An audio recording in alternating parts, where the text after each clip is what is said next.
that fix it? Oh my god. Whew. Sorry about that. Sorry about whatever the hell that. Something was going on with the mic there. Hello, everybody. I was gonna come in singing, but instead, I think I've just hurt all of your ears. Sorry about that. I don't know what the hell. Don't know what the hell OBS OBS was doing. Jeez. Sorry. Apologies for that. I will pop on now. Jeez. Whew. Alright, hello everybody! How's everyone doing? I hope everyone's doing well. I hope everyone's staying cool. I'm here in Seattle where we're about to start our heat wave. It was hot today. I went out to some like farmers market stuff. Got some nice I got some pumpkin hot sauce, which I'm excited to have tonight for my dinner. So I was just out. So I'm actually a little bit hot. So I might actually end up being a little bit tired by the end of this stream, so I just figured I'd hang out, stream a little Jedi Survivor. I'm near the end, I think, so spoiler warning if you have not beaten or played Jedi Survivor, I might be nearing the end of the game. Probably have like 2 or 3 hours left to go, if not longer, so I probably won't finish, but we'll see how far we get. I'll turn up my cell phone a little low. Let me see, gotta play with some buttons. Play with some buttons. There we go. That should be better. Let me know if I need to up myself a little bit more. But yeah, I was out in the heat wave today, so I just figured I'd do a little streaming and hang out with everybody. Hope everyone's doing well. Hydrating, yeah, I'm hydrating here for sure as well. Same as you, Cappuccino Crafts. Also, how's everyone doing? Miss Wickadoof, good to see you. Miranda, good to see you. Lily B. Parker, Adrian. Who else is here? David, good to see you. Death in the Shape of Lovely Italian, good to see you. Yeah, sorry if you were using headphones. Yeah, I don't know what's going on. The mic wasn't hooked up. Oh, I think I know what the problem was actually. Sorry. So my OBS has my like default mic, like it's set to whatever my default mic was, which normally is this, but I had to do some like wire stuff, so I unplugged it, and I had to plug it back in. So I had to switch it back to this mic as my default mic. But I don't know why it made that staticky noise. Well, like whenever I opened up the menu, it made that staticky noise. So I don't know why it was doing that. It's weird. But that was the issue, so it's strange. Oh, Miranda, I'm sorry that you're not having a great day. I hope you're feeling better, my friend. I have to say, I like this game. Like, the gameplay of Jedi Survivor is great. I'm not hot on the story. The main villain's kind of blah. Most of it's kind of blah. Like, the main crux of the story is kind of blah. I like the character stuff, and I like the gameplay a lot. The story's it's not bad. It's just kind of like, it's fine. It's not as strong as the first one. The first one I really liked a lot. I liked the story of the first one a lot, so. Miss Wheel, yeah, I have heard about the writer's strike. I actually did a video on my secondary channel specifically around Star Wars Andor as it relates to the writer's strike. We stand in solidarity with the writers, with here. And also, I'm trying to currently get a couple writers specifically from Star Trek, who are on strike right now, to come on probably my secondary channel to do an interview about the strike, and sort of talk about issues related to the strike. So it's in the works right now. They're obviously very busy because both of them are strike captains and they're dealing with a lot at the moment. So the goal is to get a writer on the channel at some point to talk more specifically about the writer's strike and to give them a platform to talk about it. And to be clear, we stand in solidarity with the writers because this is, the working class fighting for their rights to be seen and to, get money in this system. So yeah, we stand unions here, except for police unions. They're the only unions we don't stand really here. And so we stand in solidarity with them, and I'm trying to get them on to have a conversation at some point. So I need to play Knights of the Old Republic Nightmare. I played Star Wars Knights of the Old Republic way back when it first came out, when I was on my Xbox, but I only had enough money as a kid to buy a used copy, and it had a scratch on it, so as soon as you get off that first planet, the game always froze. So I never got further than that first planet. I always just froze at that first planet. So I need to go back and play Knights of the Old Republic at some point. Oh, you're talking about the MMO. Oh yeah, the annotated. I have the annotated Sandman volumes, Nine-Tailed Ligament. I have all 4 volumes of the annotated Sandman in my back room. Which, by the way, if anyone's here a big fan of the Sandman comics, I actually do have a podcast called Sand Job. I know, fun name. That I do with two of my friends, where we go through every single issue of the Sandman and talk about it. They're two comic artists, so they can talk much more about the art side of the comic industry and everything like that when it comes to the Sandman. So you should check it out. It's called Sand Job. It's a fun podcast because Neil Gaiman's Sandman is my favorite comic series of all time. I have major issues with it, especially like looking at it from a present-day critical lens. But it is still my favorite comic. It's talking about how we can still love something while also being like, yeah, this has problems, this has issues. So. Yeah, sand job sounds uncomfortable. Exactly. That was kind of the joke. So, To be fair, oil unions. To be fair, I would generally say probably support them, but I don't know. I don't know the ins and outs of all the politics of specific oil unions. David Pollard. I'd have to like know that, so I couldn't speak unilaterally, but or I couldn't speak specifically, I should say. But generally, I will say I support unions. I'm sure there are unions that have made bad decisions and bad choices overall, and maybe aligned with, you know, corporations and things against their own members or against their own workers. But generally, as a rule, I would say support unions, except for police unions.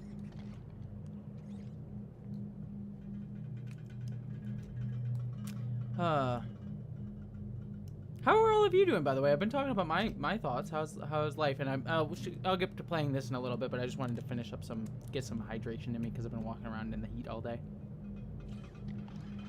How is life? How are things? Anything new with anybody? Anyone got any life things that we can celebrate?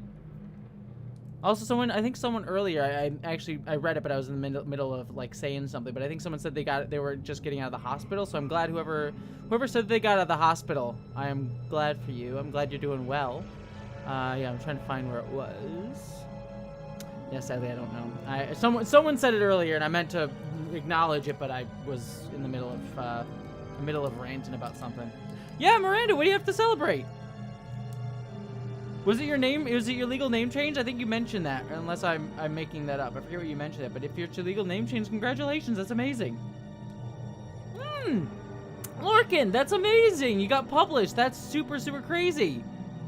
Sorry, I shouldn't say crazy. That's the wrong word to use. But that's awesome. That's amazing. That's amazing, Lorcan. Congratulations. And Miranda, yes, it was your name change. That's amazing. Congratulations to both you, Lorcan and Miranda. That's amazing. Congratulations. You both deserve it. Barry Boggs, I'm glad you're not playing Tears of the Kingdom. Here's the thing. Zelda games have never clicked with me. I was playing Ocarina of Time on here, which I still didn't finish. The whole goal is to finally beat Ocarina, which I never did. I still have it right down there. I should get back to that at some point. But, like, I don't know. Zelda games just never click with me. And I want to so bad. Like, I look at Tears of the Kingdom. I see people playing, I'm like, I vibe with this game. Like, its vibes, I am on its vibe level. I love just getting lost in a world, the kind of isolate, like, I like the kind of lonely feel of it, of the game. Like, I just vibe with Zelda. Like, every Zelda game I see, and I'm like, I vibe with you so hard. You're like dark fantasy feel. But then I play it, and it's just like the gameplay is just like not.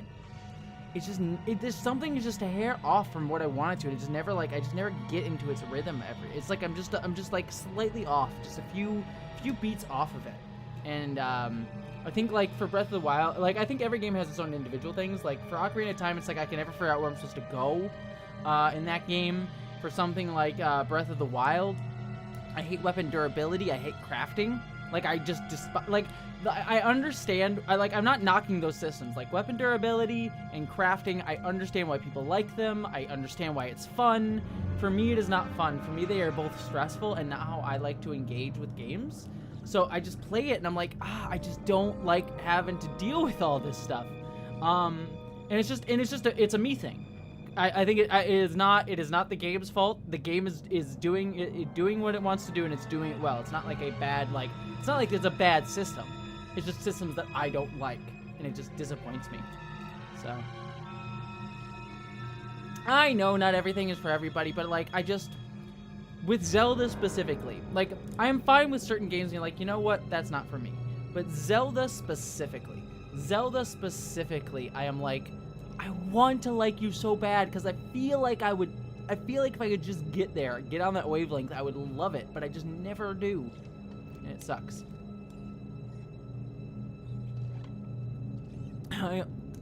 sorry I'm hating on your favorite gaming I'm not hating, I'm just criticizing your favorite gaming first. I'm not even criticizing, I'm just sort of like, I don't like it. So yeah, Breath of the Wild is not the direction I like in Zelda. Also some story stuff that I disagree with the direction of. Yeah, fair. That was kind of my feel with Assassin's Creed. Though there's different reasons. Like, unlike Zelda, which has its own creative direction, I think a lot of the problems with the Assassin's Creed games is it became like Ubisoft, like stamp, like, let's just try and milk this franchise and make people grind in it and do the corporation, like, let's just make this, like, people stay in our ecosystem and we'll charge them for microtransactions and da-da-da-da-da. There's still good things in the RPG Assassin's Creed games, but even if there was, like, a perfect version of the RPG version of Assassin's Creed, like Odyssey and everything, and Valhalla, I just miss the arcade games of Assassin's Creed a lot. I loved the Assassin's Creed games so much. But when they turned to an RPG sort of direction, which is a fair direction, I just didn't like them as much. What are you gonna do? I am one of those weirdos, Abigail, Anya. One of those weird things. I'm one of those weirdos that will weirdly die for Assassin's Creed 3. I actually really like Assassin's Creed 3 a lot. Like, I loved being in the American Revolution setting. I actually really liked the story of that game a lot. I thought that story of the game was actually really, really strong for a lot of different reasons. The villain was Haytham was great, and while people hated the main character, Connor, I believe was his name, his sort of anglicized name, I should say, while people didn't like him, and he is a bit of a wet blanket in the beginning part of the game, as the game goes on, he becomes a much more interesting character. Like, by the latter half of the game, especially when she starts interacting with Haytham and digging into that relationship, he becomes a much more intriguing character. But then you also have Haytham, who is one of the best characters in all of Assassin's Creed, by a hot mile. Other than Ezio,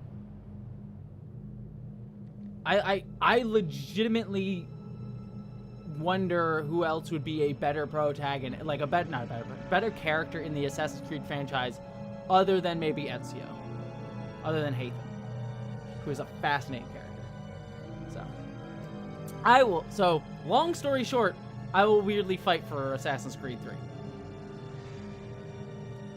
All right, we should play some. Speaking of games, we should play some. Jedi Survivor. We should play some more. Play some of the Star Wars games.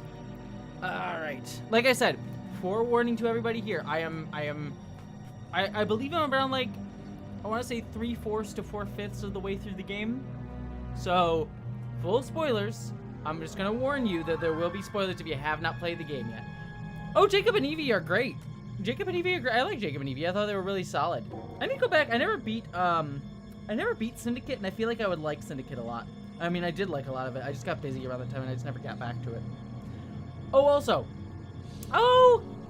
Kevin Durst, thank you so much for your super chat. I appreciate you. Heart to you, my friend. You said, hi, Jesse. You successfully managed to make me a Trekkie. Hell yes! Boom! Hell yes! And remind me, everybody, I need your thoughts on something in just a second. I already finished Lower Decks and started watching TNG. Also, finally got my trans ally pins. Hell yes! Congratulations! Congratulations on being getting the ally pins, and congratulations on being a Trekkie. You have become one of us. Welcome! Welcome, new Trekkie sibling. I adore you. It is... you are wonderful. Mwah. Thank you so much, my friend. You have been assimilated into our collective. Wahahaha. Frozen Beep is hard to you as well. Thank you so much for your super chat. Said thoughts on Assassin's Creed Odyssey. I absolutely love that game. Played the heck of it. I liked it a lot. I liked Assassin's Creed Odyssey a lot. I played a decent chunk of it for I think I played 10-15 hours of it. But I think it was the two things that I hated about Assassin's Creed Odyssey. A lot of the things that I loved. I loved the world. I thought the story was pretty solid. The world was gorgeous. One of the most gorgeous open world games that I played. But it suffered from two problems. One, too long, and they kind of dovetail together. One is that it was too long.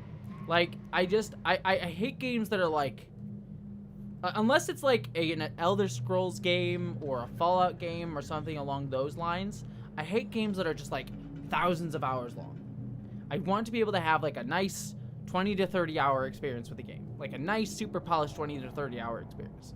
That's what I want out of most $60 games, generally, as a general rule. maybe shorter, and honestly, shorter the better, in my opinion. So there was that problem, and it dovetails with the second part of it, is that the game didn't respect my time in the sense that a lot of that, like, added time in the game was a lot of grind. It was a lot of, like, grindiness, where you had to, like, go and, like, level up for a whole bunch to be able to get to the next area, go and do random tasks, go do random blah, blah, blah, that weren't really super interesting, but just sort of the same thing over and over again. And part of the reason they want to do this is that Ubisoft wanted you to pay for their XP boost. It was like a $5 XP boost that gave you double XP. And they wanted you to pay for that so you could get to the game faster. And hey, they get $5 more. So capitalism, yay. And any game that does not respect my time is there about making me spend more time playing it than it is about making that time fun, then it's already going to be an uphill battle for getting me to like that game.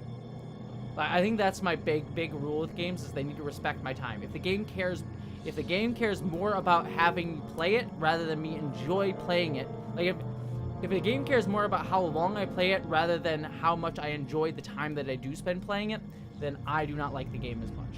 And that's kind of what I felt with Assassin's Creed Odyssey. That was kind of the vibe that I got. So that's the unfortunate thing with it. Hypno Amber, heart to you. I just wanted to stop by and say thank you for all you do. Have fun. Oh, thank you, Hypno Amber. I appreciate you. I adore you. Mwah. Thank you so much. Okay, before we get into some more Jedi Survivor, can I actually ask everyone a question that I want to ask everyone? So, I released the thumbnail on my community tab the other day for my upcoming video that'll be coming out on Friday. Which I'm really proud. I'm really proud of that video. So I'm very excited for that video. I hope you all give it a watch. I think it might be one of my better videos that I've done. I've looped back around. I initially hated it a few weeks ago. I've looped back around now to be kind of proud of it. So I hope people check it out. But the thing with the thumbnail was, in the thumbnail I have, and you kind of can see it here now, is I have my hair pulled back. I didn't cut my hair, but my hair is pulled back into a ponytail. And people kept complimenting, like, Jessie, you cut your hair. And I've been thinking about getting short hair because I don't really love long hair. The reason that I have long hair is because I drew it out because, you know, when I was starting transitioning, I wanted to appear, quote unquote, more feminine. I wanted to be sort of give across a more feminine vibe, so I'd be misgendered less and things like that. But as I've grown my hair, I kind of feel like I don't like long hair as much. I feel like I enjoy shorter hair a lot more. So I'm thinking about getting like a pixie cut thing and then like dyeing it platinum, like doing a platinum pixie hair sort of thing. I feel like that would be a lot of fun to do. And I'm curious what people think if I did like a pixie cut platinum like look. I think that would be kind of a fun look. So.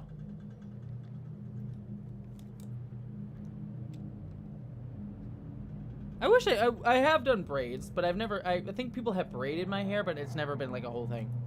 Genderless star, you look like a genderless star child with short hair. I am here for that. I'm here for looking like a genderless short star child. Huh!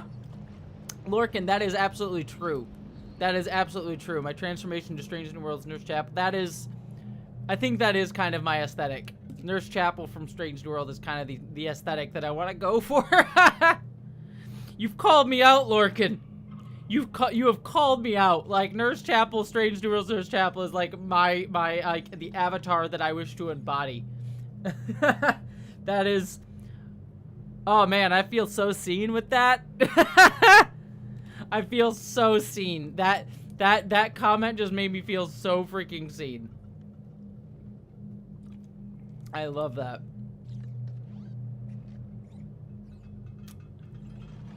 CNC 97 heart to you. Thank you so much. Have you played Resident Evil 4 Remake? I did. If not, are you planning a stream? I did a stream of Resident Evil 4 Remake a few weeks ago. I beat it. Loved it. Thought it was great. I enjoyed your 8 stream, especially the baby part. I'm glad. But yeah, no, yeah, the 8 stream was a lot of fun. That was terrifying when that game came out. The baby part was horrifying to play on stream. But yeah, no, I played 4 and I beat it. And I played the first, like, 2 or 3 hours, somewhere in that vicinity, on stream a few weeks ago. You can find it. You can find it there. So. Oh, CNC, don't. Why are you apologizing? You just. It's fine if you didn't want to do it. How do you feel as a kid? I should get to playing some Jedi Survivor, by the way. How do you feel about Cal as a character so far, and how he fits into the wider Star Wars universe? I like Cal a lot. I love Cal and Beatty. I think they're fantastic characters. I like this idea of him being in the wider universe, of being like this, like, kind of like an Andor character, right? Like, kind of like an Andor character before Andor, and like sort of one of the last sort of Jedis, sort of like trying to fight the good fight against the Empire. He is just like, he is a character like Andor. Just sort of struggling with that just earlier on in the Empire's life cycle. Like, I think this is a few years before Andor. I'd have to look at the exact timeline, but presumably this is a few years before Andor. So it's kind of like the difference is like, this is like full fascism empire, like full oppressive, like it's at the height of its power empire. And so he's kind of fighting a little bit more of a losing fight by himself, versus Andor, who's still kind of doing that, but they're like building a movement that you get to see in that show. Whereas Cal isn't as adept at that. He doesn't have those abilities to build that community because he's been cut off from a lot of his community, and he's doing better about it and trying to grow that, but he's a little less capable as a character. I think that's an interesting sort of, like, there's probably a video essay in there somewhere of a juxtaposition between Cal and Andor. I don't know if I would make it, but it would be an interesting juxtaposition to an essay to write. So I like him. I just don't like this story all that much, just because, spoilers for the story of Jedi Survivor, it goes into this, like, Tanalorr direction, and there's, like, this High Republic Sith character that you're fighting who's, like, the main villain, and he's hot, he's definitely hot, but he's not all that interesting, and the story's not all that interesting. The core idea of, like, Cal deciding to live a life separate from the fight against fascism, that's an interesting one, and it comes up here and there, but it's not as fully focused on as I wish it would be. And so, like, this idea of, like, do you keep fighting fascism, or at certain points do you just need to be like, I need to take a moment to live my own life for myself, and maybe give up that fight to just be able to live my own life. And that's fair. Those are fair questions to ask in these sort of fights against fascism. And the game does highlight that, and I like that. But then it sort of ties it into this, like, Sith Tanalorr dude, who I'm just like, yeah, he's fine. He's fine. So that's kind of my read on the story. Surprise you, and maybe the story will surprise me. Deceptive Wave. Maybe the story will surprise me. But the main villain so far and where I'm at in the story, I'm just sort of like, yeah, it's fine. So, all right, let me get my controller out. So let's play some Jedi Survivor, because I've been ranting at you for a while. I've been talking for 25 minutes, so I think we can get to the actual game. I need to remember where the hell I'm actually supposed to go. I need to clear my mind. No, Cal. No, Cal. Don't. Your mind is clear. You've been sitting there for forever. Okay, I'm ready.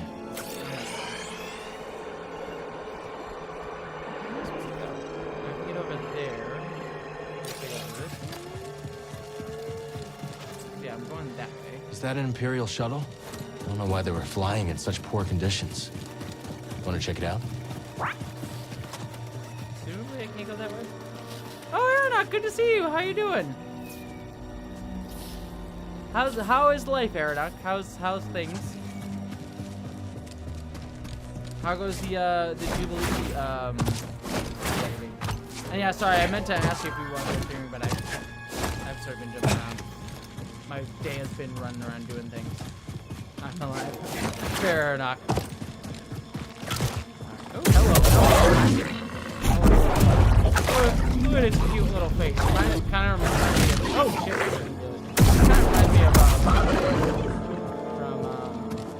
these things kind of remind me of Beholder from Dungeons and Dragons.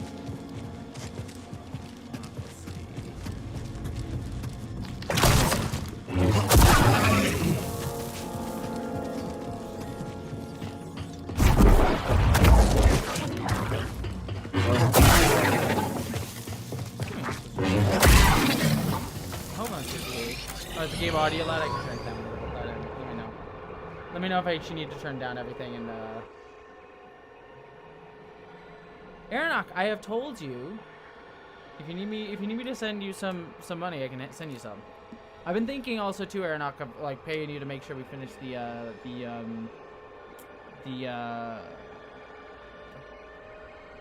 animation for the Star Wars video. You must write in all caps for you to hear you. Jessie picking it out like, oh, look at his cute little face. Cake cinema. Alright, let's keep going here. Must have been thriving here once. Now it's a ghost town. Keep your sensors running, BD. I don't trust this place. I don't trust your face. Oh, hello. Oh God, hello. Ow, ow. You just got sick. Bring here, bud. Give me a second. Give me a second. Goddamn. I need help. Holy crap.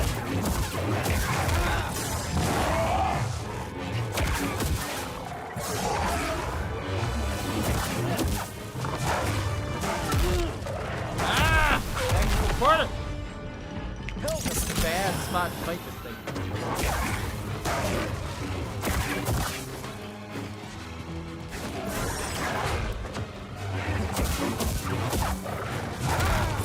Not with it. Not with it. Man, something was off. that was a whole. That was a whole thing. Yeah, he did just Hulk me. He just like did a whamp, whamp, whamp. He just Loki'd me essentially. All right, let's see where we go. Oh, that was not what Feeling I wanted to great. do. I wanted to scan a thing. I'm almost out of Let's spin. check it That out. was not the way I wanted to do with that.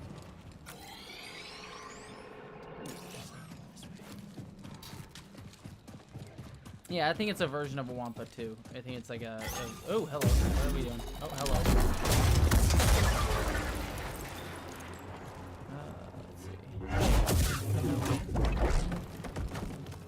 Hey, I found a thing. A shard. Let's trade it at Doma's shop. I found a shiny object.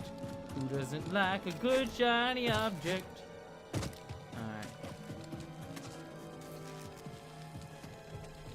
Let's see. I thought their joints would be more sliceable. Kuroki, I'm on a Star Trek rant, so I must ask you the same Star Trek 5 year or nay? 5? Oh, yay! Yay on Star Trek 5. As long as you look at Star Trek 5 as like a so bad it's good movie and like understand it as like a William Shatner ego trip to a degree, as long as you understand that and kind of go into it that mood and not go into it being like, yeah, this is gonna be like the next best Star Trek movie, but just sort of like, yeah, it's so bad it's good, get a beer, hang out with friends and watch Star Trek 5, it's fun. Like Cybuck's Big Adventure. I have fun with Star Trek 5. It is not Star Trek Nemesis in my mind. I don't by any means think Star Trek 5 is like a good movie, but I have a lot of fun with it. Also, I will stand by the fact that the scene with Kirk and Spock and McCoy at the camping is actually a good scene, and it has the best Dr. McCoy scene in all of Star Trek. I don't think there's a better Dr. McCoy scene than the one with him and Sybok in Star Trek 5. I think McCoy has the best scene in the entire his best scene in the entire franchise in that. Hello! Oh God! Hello!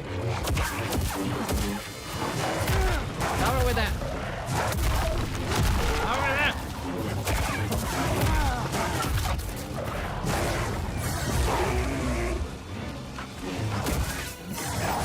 I gotta do it!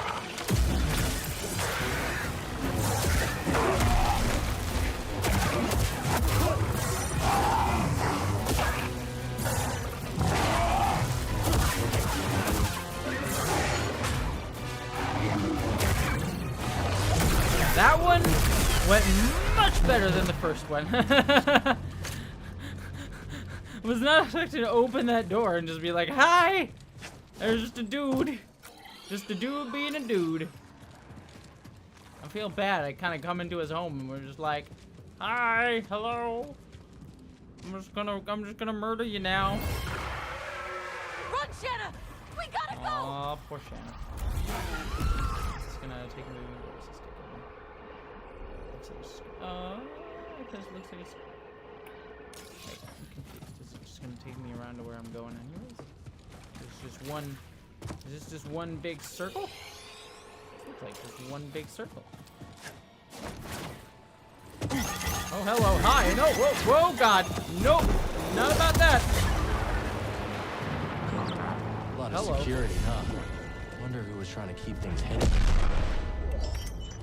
Ah, I got a soul patch.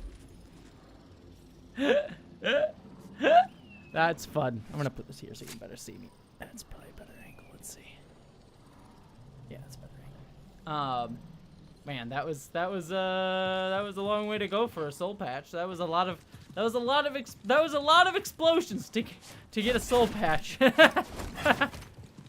All right, let's see. McCoy is, I don't know, McCoy used to be my favorite of the three because I liked his gruffness. I think now I relate more to Spock. I love Spock quite a lot, and Leonard Nimoy specifically. Seems we gotta climb the rest of the way. But McCoy is definitely up there. I like him more than Kirk, that's for damn sure. And I want to see, really, I would love to see a Star Trek 4, I want to see one more Kelvin timeline Star Trek movie really badly. I think they need one more Star Trek Kelvin timeline movie just to wrap out those versions of the characters. I would fight for that really bad. And I would just, and honestly, part of the reason I just want to see more of Carl Urban's McCoy. Like, Carl Urban killed it as McCoy and was absolutely fantastic. Safer than going on foot. Just gonna bring you back to where I can heal. Yes, it will. Perfect.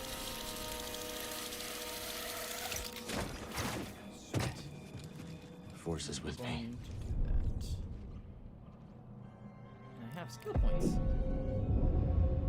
Oh yeah, McCoy is super racist towards Spock in the original series. Like super racist towards Spock. It is definitely a problem. All right, let's see. Dual wielding.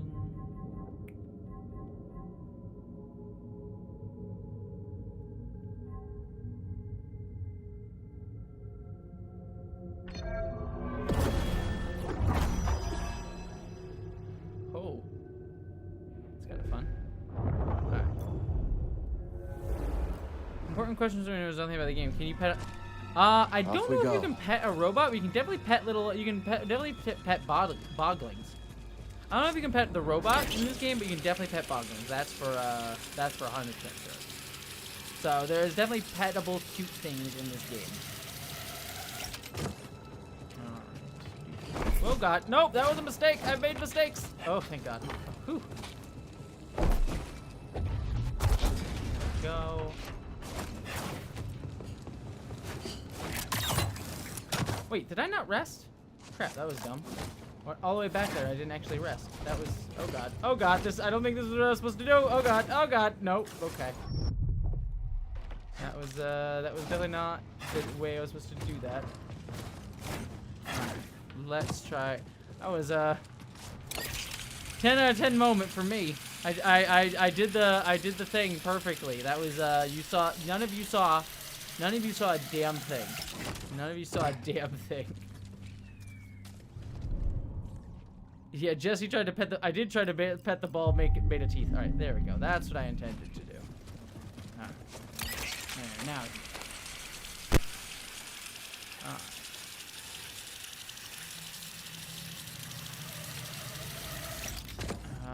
I'm a doctor, not a bricklayer. I mean, Dr. McCoy has some of the best quotes in all of Star Trek. That's like, that's without question, right? He is the original doctor. Oh, let's murder some fascists. Hi, buddy. Sucks to be you.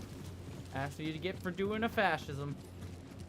Secure this perimeter. I want no more incursions. I'll incursion your face. Is there any idea of what the Raiders Time to took from the incursion wreckage? all the fascists. Whatever they stole, you are not permitted to know. Understood. Oh yeah, Only we have those to cross. with Oh, I have to authorization cross. learn the ship better. It's be much better with the double blade. Sir, how did this happen? That is what I intend to find out. Oh, do we have a little Kylo Ren baby over here? Boom! Right in the face! Oh god, hey! Come on, hit him! He's on the run! I am not losing this! I won't lose you! Let the stormtrooper down! Don't stop pressuring him! I'll pressure your face! All Raiders troopers down! Ah, so much fire! Can't see! Can't see! Don't like it!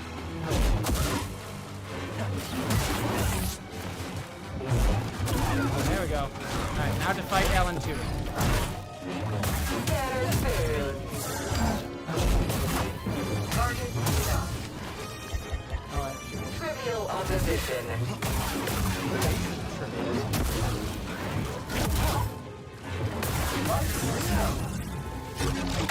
Ow! Ow! Gotta love Pretty it. big force sent to secure a shuttle. Must be Alright, something sorry. inside. Have you met my lightsaber? Have you met my lightsaber? It's neat. My lightsaber is neat. Alright. Whee! Okay, here's the shuttle. Let's get in there. Let's see what we can find. Oh boy. A lot of dead people. Oh god. Oh, those things are so heavy. Any game where fascists get to just exactly. I'm here for killing Any game that lets me kill Anything? fascists, I'm here for. Oh boy. Watch out, bud.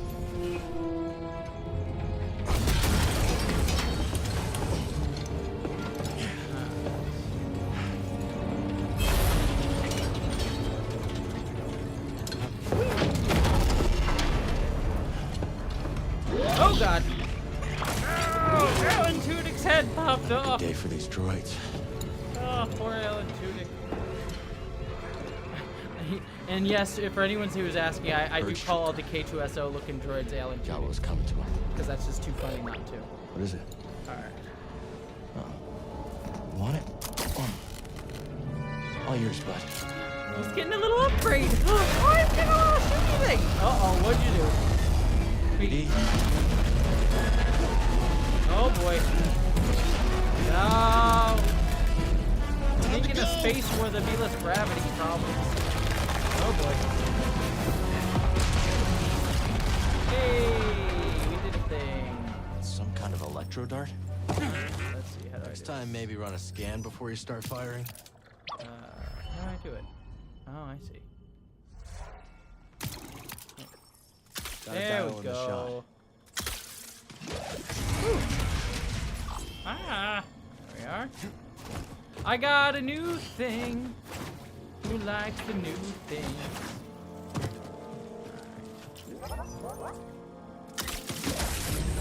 What are you doing here? I'm doing whatever I want. That's what I'm doing here. Alright. Hey, I made it in a circle. Who doesn't like a good There's only the Force. video game circle? This takes place well before the events of A New Hope. I think it takes place, what, 20 years? 20 years after Revenge of the Sith, which is like, what, 30 years before A New Hope? 20 years before A New Hope? Somewhere vaguely in that vicinity, one feels? Somewhere around there. I think this takes like a few. What? Now I'm curious. I need a pee too, so I'm gonna quick go use the bathroom. But let me quick see. When does Jedi Survivor take place? How many years before A New Hope? When does Jedi Survivor take place? 14 years. Oh no. 5 years. 9 years. So Fallen Order took place 14 years before A New Hope, and then this takes place 5 years after that, so 9 years before A New Hope. When does Star Wars Andor take place? Now I'm curious. 5 years? Star Wars Andor takes place 5 years. So this is 4 years before Andor. We're at the start of Andor. In that sort of timeline. And how long before Revenge of the Sith? How many years? I'm just curious now. Years between A New Hope and Revenge of the Sith. Like, wonder what that gap is. 19? Really? 19 years? For some reason, I thought that was much longer. I thought it was like 40 years or something. Feels like it should be longer. And then again, fascism like burned itself out after a short amount of time generally, so I'm not terribly surprised. Foreign said you can't. Oh, are you trying to start some shit? Stay Hump 10? Is Foreign here? Is Foreign in the chat? Because if Foreign's in the chat, I will say if he wants to show up and if he wants to show up and try to beat me in Smash Brothers again, he's welcome to try. He is I will take Foreign Man to Foreign Land down on in Smash Brothers any day, Any day. Look, I am not here to create the sort of like antagonistic, like, oh, I'm kick ass and I can win everything sort of space. Like, I'm always here for like respect people's skills. That being said, I will kick Foreign's ass in Smash. Like, he is the one person I'm just like, no, I will put that down right now. I will put that down if Foreign said this on Friday. Foreign starting shit? Foreign wants to start some shit. All right. You tell Foreign in his next stream. You tell Foreign in his next stream, Stay Home 10, or anybody. And he is welcome. He is welcome to challenge me. If he wants to challenge me for the throne, he's welcome to. I'd like to see him try. I would like to see him try. That's all I'll say. I will take Foreign down. All right? Oh, man. Aaron, what'd you say? Read my earlier message. You said Friday? Yeah, you said it on Friday, unless you said message somewhere, so I actually did the wrong message. I don't know what you're talking about. Unless you're saying he's talking about it on Friday, unless that's the one you were referring to. Because if that's the one you were referring to, Foreign said you're the only Oh, so I'm just starting shit then. So Stay Hump. No, S Stomp. You're the one that was starting shit. That was you, Stay Hump 10. You were the one you were trying to instigate.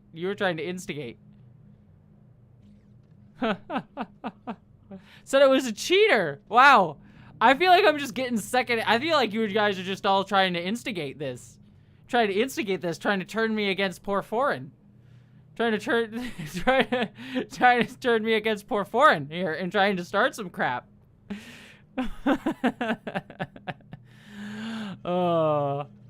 I will always stay humble except for Foreign. Except for with Foreign. Because I will beat Foreign in Smash any day.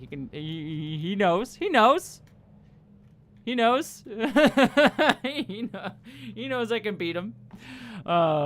One day we should have him on at some point. All right, everybody, I'm gonna be right back. I just need a quick pee because this Gatorade went right through me. So give me 2 seconds. I'll be back. Just a quick pee, and then we can keep playing some more. So I'll be right back, everyone. Oof. Wah.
Thank you, everybody, for taking that minute.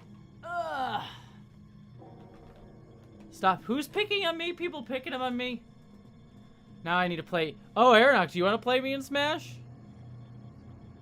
I will play you in Smash. I will feel bad. See, I don't know your level of skill, Aeronox, in Smash, but I will play you in Smash. And see how it goes. What's blueberries? What are we doing? What did I miss? Am I being bullied now? You all bullying me? Are you bullying me for my Gatorade choices? What's happening? What's the best flavor of Gatorade? What did I miss? What did I miss? I feel like I missed something. I'm picking on Miss Wicked Wolf is picking at me. Well, Aeronox, we need to play Smash. We should do that. I think it'll be a lot of fun. I asked what is the best flavor of Gatorade? I think the blue ones. I think are generally the best. I'm biased towards blue overall. But Aw, Knit and Crochet Tiger. Well, thank you so much. Heart to you. But yeah, I like blue. I like blue. I think blue's good. Like the blue flavor, whatever the blue flavor is. whatever the blue flavor is, that's the flavor that I like, I think. It's just my local supermarket only had the yellow one, so I just got the piss colored Gatorade, which isn't bad. I actually don't hate the piss colored Gatorade. It's better than the white Gatorade, which is just an awkward. It's just an awkward Gatorade to drink, right? Who wants to drink the white Gatorade? Like, I mean, like, look, I cannot make that joke on a stream. I cannot make that. Nope, not gonna make. I'm just embarrass myself on the stream. I'm not gonna say it. Anyways, we're just gonna stop. Don't drink white Gatorade. It looks inappropriate. We'll just I'm so sorry, everyone. Why do you listen to me? Hey, Aeronock, if you want to come on stream for a little bit, we can chat. Would everyone want Aeronock on stream? I can bring her on. Yeah, I know you're all thinking it now. Sorry, Miranda. We cool with bringing Aeronock on? I'll bring Aeronock on for a little bit. Will help me focus on playing the game a little bit more too, because Aeronock can also talk. Okay, let's see. Well, Aeronock, I'm gonna set this up really quick so you can come on. And then, I will just join our... I'll join our voice chat, Aeronock. And then you can pop on if you wish. Let's see if I can set that up real quick. Wow.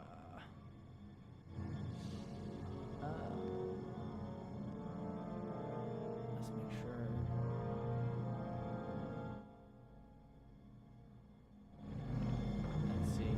try and figure this out. The only problem with bringing Aeronock on is then I won't be able to hear the game as easily. Let's see if I do that. Because you can all hear the game now. Are you all getting, just while I'm playing, while I'm figuring out how to get Aeronock on while also not screwing with the game audio? Because the big thing is I need to be able to hear the game, and I have the game running through my same setup that would have Aeronock doing. Well, let's do this. I'm gonna jump over to this, because this would be where I would. Oh no, that's not what I want. Well, give me a second, everyone. I gotta figure out how to get Aeronock on really quickly.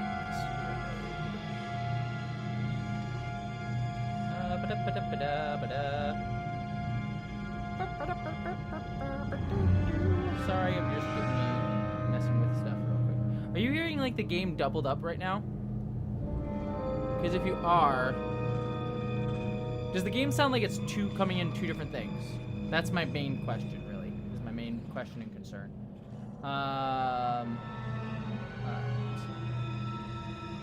It's just loud. Okay, that's good. That's what I need. That's what I need to know. Okay. All right. So if I do that, and then so I bring Aeronock on, or actually, what I can do. No, that wouldn't do it, would it?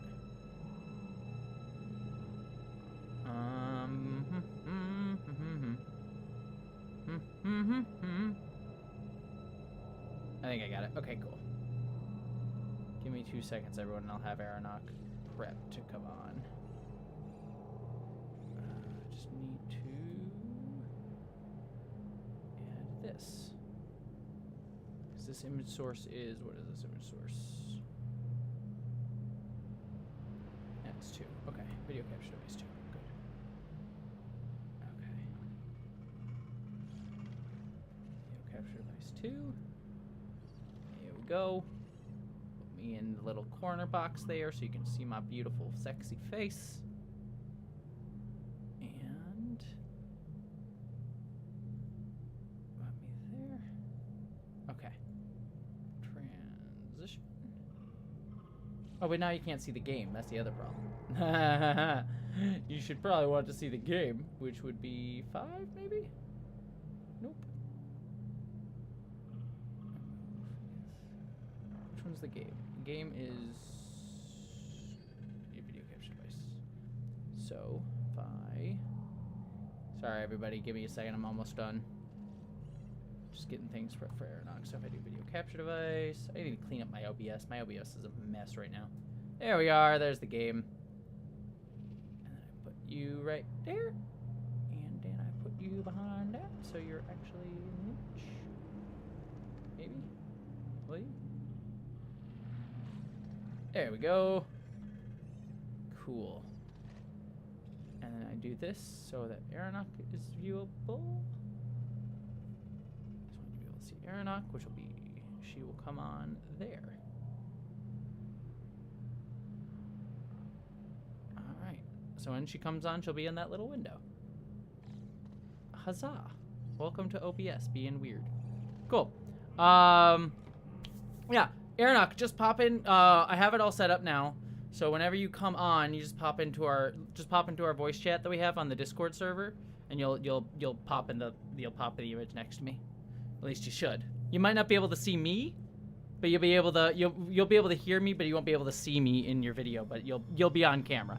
So all right. Anyways, let's just keep playing. But now, but yeah, Aeronox, pop on whenever you want.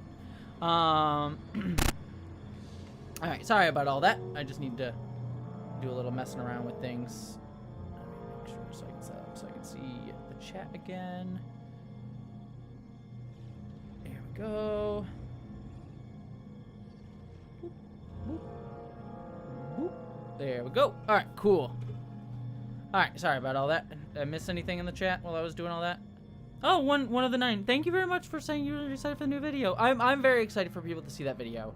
I think people, and I won't talk about why or specifically why, because the video will speak for itself, but I intentionally kind of like poked the bear a little bit on that with intention, because I think there's a reason behind why I did that, and you'll see that in the video. And the video is meant to be very empathetic, and I think it's going to be, I think it is my most empathetic and vulnerable video I've ever done. I have mixed feelings about it to a degree because of some of the things that I talk about that are very personal to me, but I am very proud of the video.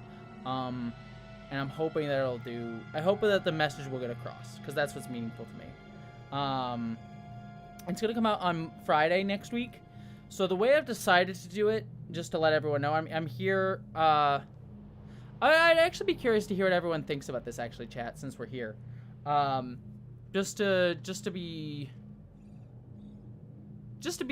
open about it. So the video is 4 hours long. Which is not atypical for my videos, as many of you know. Oh, Aeronox, are you there? Hey, one second. Let me make sure you're on the right thing, because I can't hear you yet. One second. 1 second. Make sure. Okay. All right. Let me know, everybody, if you can hear Aeronox or not, because you should be able to when she comes in. All right. But yeah, so it's 4 hours. So the thing I want to talk about while she's getting ready, let me actually get her better placed in this. There we are. But it's 4 hours long, so I'm kind of debating, which is not atypical for my videos, but I'm debating splitting it into 2 videos. Just so there's a little bit of an easier buy-in for people. But so like people watch part 1 and then I release a week later part 2, and then probably put the whole thing up on, it's already up on my Patreon, and then have the whole thing up on Nebula as well, so that people, if they want, they can go and watch it immediately. But splitting it up between 2 videos, I think will allow people to, like, instead of seeing a 4-hour video, they'll see a 2-hour video, get to the end of it, and like hopefully want to watch the next part when it comes out the next week. But my worry also is the video, I think, is meant to be, while there is a good clean like point where I can cut it in 2, it's a video that I think the whole message needs the whole thing. So it's something I'm sort of wrestling with, whether I split it in 2 or not, whether I put it as 1 part and 2 parts. So it's something I'm thinking about. And Aeronox is here. Hi. Hello. You can put on your camera. You don't have to, but you can put on your camera if you want to. I will put it on. I went and got my 1 second. Switched you in my visuals to a acceptable state. There we go. How are you doing, by the way? Is it hot where you're at? Because it's like hot as hell here. It's not that hot here. It's nice. We're finally kind of getting into summer, and it's not winter anymore because we had the longest fucking winter of all time. Oh really? Yeah. Oh, it was brutal. It was like 9 months. I'm tired of winter. I am tired of winter too, but then Seattle is like, it just went from like 2 weeks ago. It was like I needed to wear a winter You're coat. tired of a Seattle winter, though. I'm tired of Saskatchewan winter. They're not. To be fair, I grew up in Buffalo, so I know what real winter is. But I was stuck in a blizzard this past. We get lake effects. I know. I But even Buffalo, like the city I'm in at several points during the winter is the coldest place on the planet. Okay, Because fair, we live in a fair. really weird. Yeah, so Fair enough. Literally, it is a unique level of winter. Back to it. Also, Because by the we way, said just so you know, Saskatchewan- I'm playing okay. Jedi Survivor while we're talking. Just you know. Oh, absolutely. Go ahead.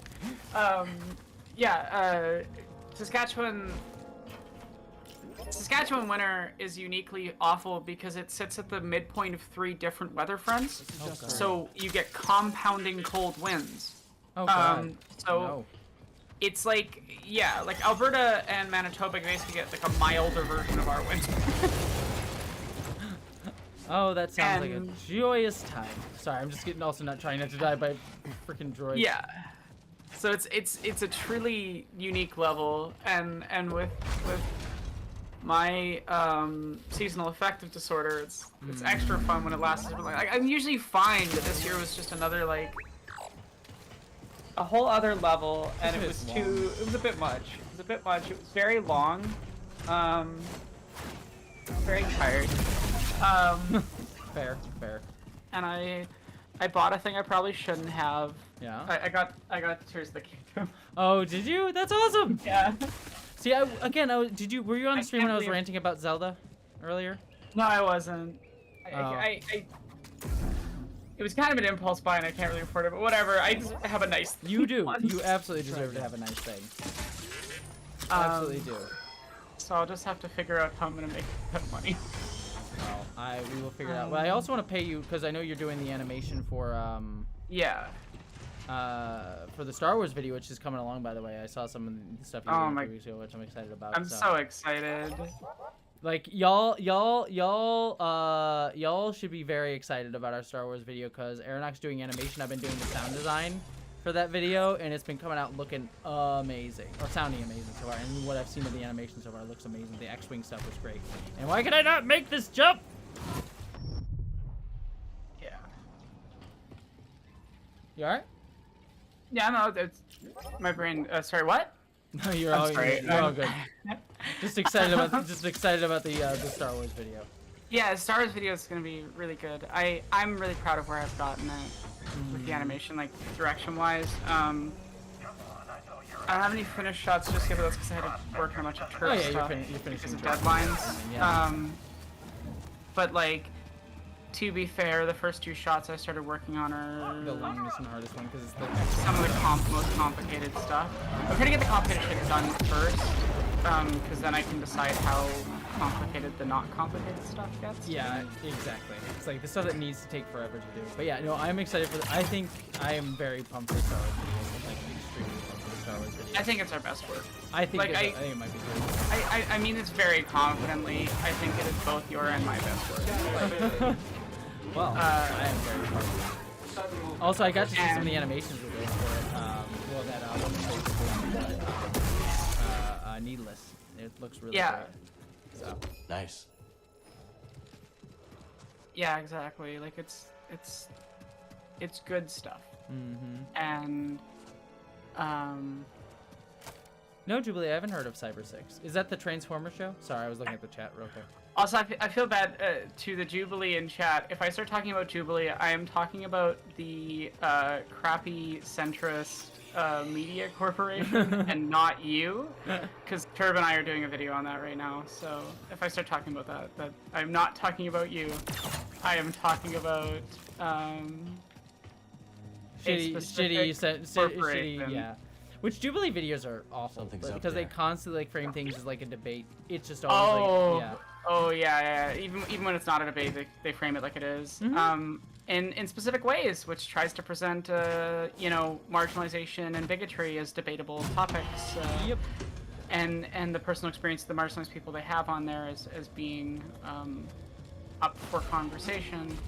What's interesting is just how much they're very happy to just let Good job, transphobes BD. be transphobic with no trans people around. Oh yeah. Um, Oh, but that's okay because we're debating something else. Yeah.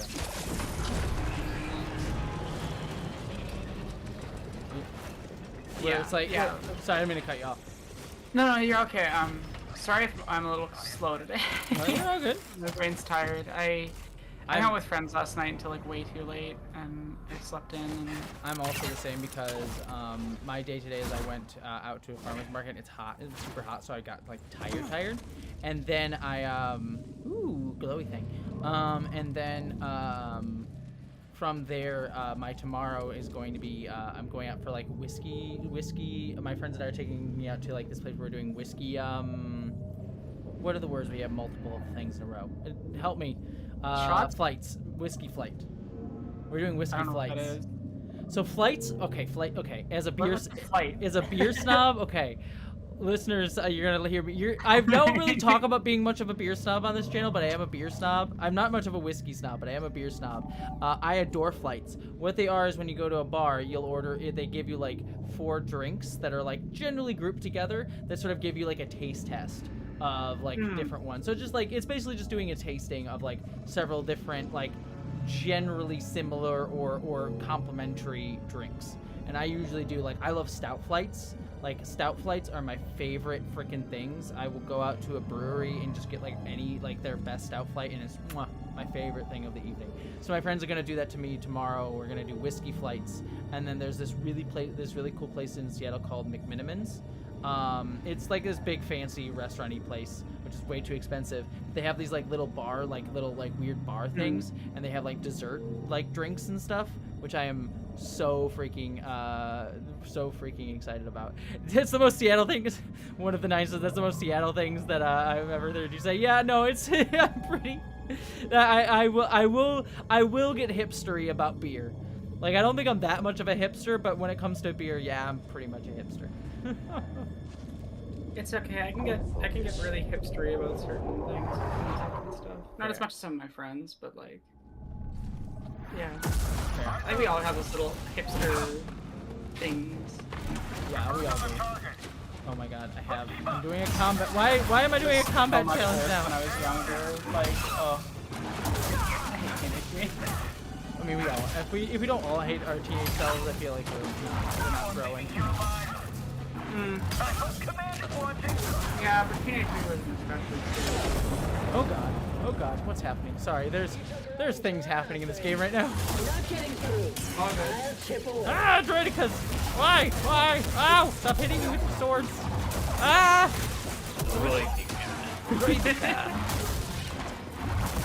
Wow, this crossguard stance is pretty boss. God damn it. Alright, yeah, come over. Yeah, you roll away, you little baby face. I don't know what I'm saying. Force field baby face. Look, I'm trying. I'm not a good trash talker, alright? This is what I do. I'm Kylo Renning right now. Get away from me! Ow, with your stupid sticks. Oh god, hello. You got a hat. Kill the guy with the hat.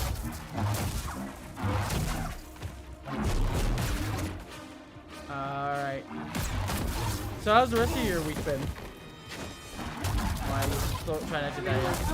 I'm alive, you know. That's my week. I don't know. It's been a. Yeah, for sure. Yeah. For chat's context, my. Oh God. My grandma's shit. I've dealt with like 5 or 6 super stressful situations. No. The cat was sick. He's not killing. It's fine. But I didn't hear that. Hey Connor. I hadn't. That didn't work. Yeah, Sorry, I was talking to someone in chat. it's okay. But I had a moment of like, what? fair. Why would you use my dead name? Sorry, that was. I realized that after I said that to the person in chat. But anyways, So I can do confused. this. my Kylo Ren impression is horrible. Remember, he's 10 times whinier than Lucas. I want to go to Tashi Station for some power converters. Okay, I can nail both of them. But I was going to Tashi Station to get some power converters. and then Kylo Ren's was fun solo.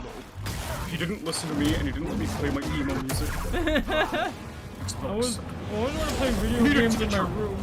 I always want to play video games. Out of the sky! Then my uncle tried to murder me and it was real weird, alright? Ah! No one does edgy like I do.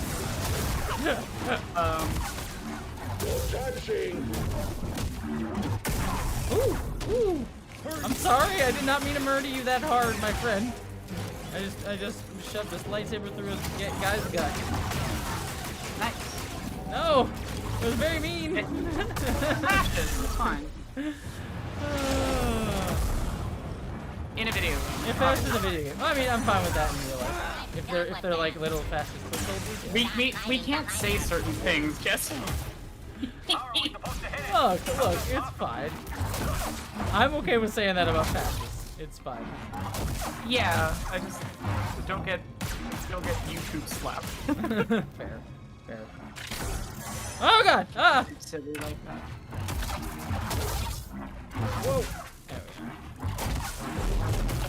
Throw my lightsaber. It slices, it dices. Yeah, I know. As people are saying, is having your dead name be a common name? I know that feeling because I've my dead name is a fairly common name too. So at least it's better than I don't think I've talked about this for identities. There's like 5 Aarons working. There's 5 people named Aaron working on identities, which is hilarious. My producer's name is Aaron. Her husband's name is Aaron. 2 of our main characters' name is Aaron. My assistant director's name is Aaron. So there's like 5 or 6 Aarons working on that film. So it's like it's just a fun little like dance. Oh god, so many. Also, I just need to read some of these Please. Kylo breath. It's called peacocking. Bruh. Ray's totally gonna pay attention to me. That is awful. I hate it so much. Well done, D. Parker.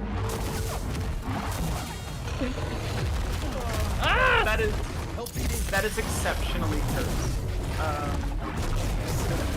I love it. Oh my god, stop with your hitting me, stupid thing. Ah! There we go. Man, this crossguard stance is lost. I understand why Kylo Ren loves it so much.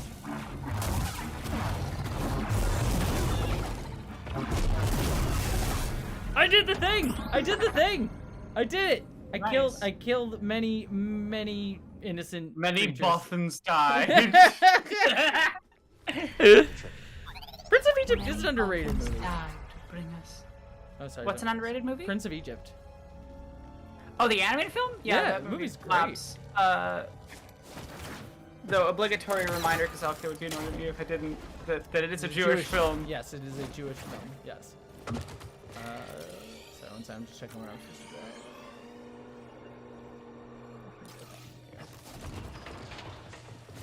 By the way, everyone should go check out Lady Night. Yes, her Andor video is so good. Yeah, I just watched it last night. And for listeners, Lady Night the Brave, who is a mutual friend of ours, she just released a video over on her channel about Andor, and it's really good. I'm planning on sharing it on my my community tab tomorrow, because today I was sharing the philosophy video that I was in. Because I was in one of philosophy tunes recently. Y'all should check out the Andor video because it is very good. And also check out the philosophy 2 video because it was also very good. So it was a fun time. Nice job. It's also funny because like Abigail, when she sent me like the quote to read for the video, she sent me like a bunch of directions to possibly like do for it, and I sent her like 10 minutes of read, and then the quote was only like in the video for like all of like 30 seconds, which is just how acting goes. But it's just kind of funny. It's just like all that acting I did just for one quote. But it was really good time.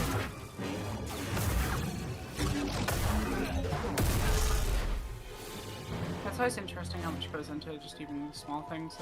People do not understand how much work we all do. No, I mean right now, I mean it's just one of those things that's like really difficult because like the thing that's scaring me right now with identities right now is we're trying to do like our set build. And it's the thing that scares me, and it's like even like small things of like where a light's gonna go on the set is like all this work to like figure out exactly where we're gonna like put like a single tube light in the inside the set wall to make it look sci-fi. It's like that's like a day's worth of work to like build the thing. Yeah. So it's like it's just it's an interesting like just like all the small stuff that goes into making the things that you want to make is ridiculous. And it's an interesting I mean I've done film work before, but as like directing this thing has been like interesting. And then also our Star Wars film, because you're doing animation, I'm doing sound design, so it's like the amount of work to like coordinate that is also a lot of work. So it's like it's just yeah, because we have like full blown voice acting and not like, oh, people did some voices. No, I mean like actual direction, actual, you know, professional standards, and a lot of specific things into that that people don't realize is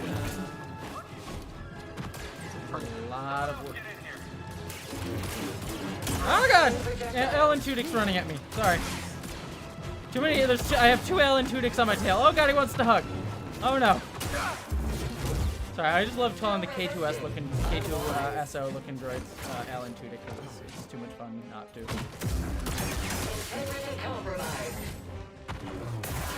yeah. Oh god, oh god. And then The enemies have gotten a lot harder in Tears of the Kingdom. Like their timing windows feel weird. And they tend to like, if you hit them first, sometimes they'll just like attack right through, you know? I see him, BD. yeah, I see. I haven't played any of. Oh god, oh god. I haven't played any of I played like Breath of the Wild. I didn't even get off the Great Plateau or whatever. Is basically where I was at. I was saying earlier in the stream before you got here. I just never like I vibe with Zelda games so hard that I just never click with their gameplay. So it's hard for me. Like I love the lonely vibes of getting lost in the world. The idea of the game is just like gameplay that just doesn't necessarily click. And it's a me problem. It's not the game's problem, but it's just something I wish I could get better into. Stop with the rockets! That's so interesting. Yeah, I have a hot take about Zelda games that a lot of people won't like, but Ocarina of Time isn't a very good game. What? Okay, well, I'm just gonna let everyone know on the stream, this is Aerodoc. Don't come after me. To be fair, I don't have a strong enough opinion to I think that Ocarina of Time is a good game. The way that people act like it's one of the greatest games of all time when it's not even like in the top 5, sorry, Zelda games, is very funny to me. Like, when you compare it to the 2D games that it's translating, it just does what they did worse, with worse gameplay. Fair. Yeah, I can. And worse level design. And everyone's just nostalgia blind for it. Like, it's an interesting beta test for a genre, and I think Ocarina of Time might be one of the most important games of all time.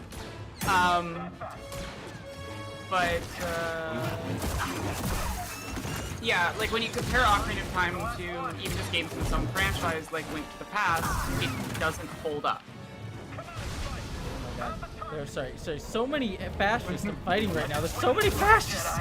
Stop coming! It's like I'm invading your base or something, and I wish I had the right lightsaber for this. I don't have the right lightsaber stance.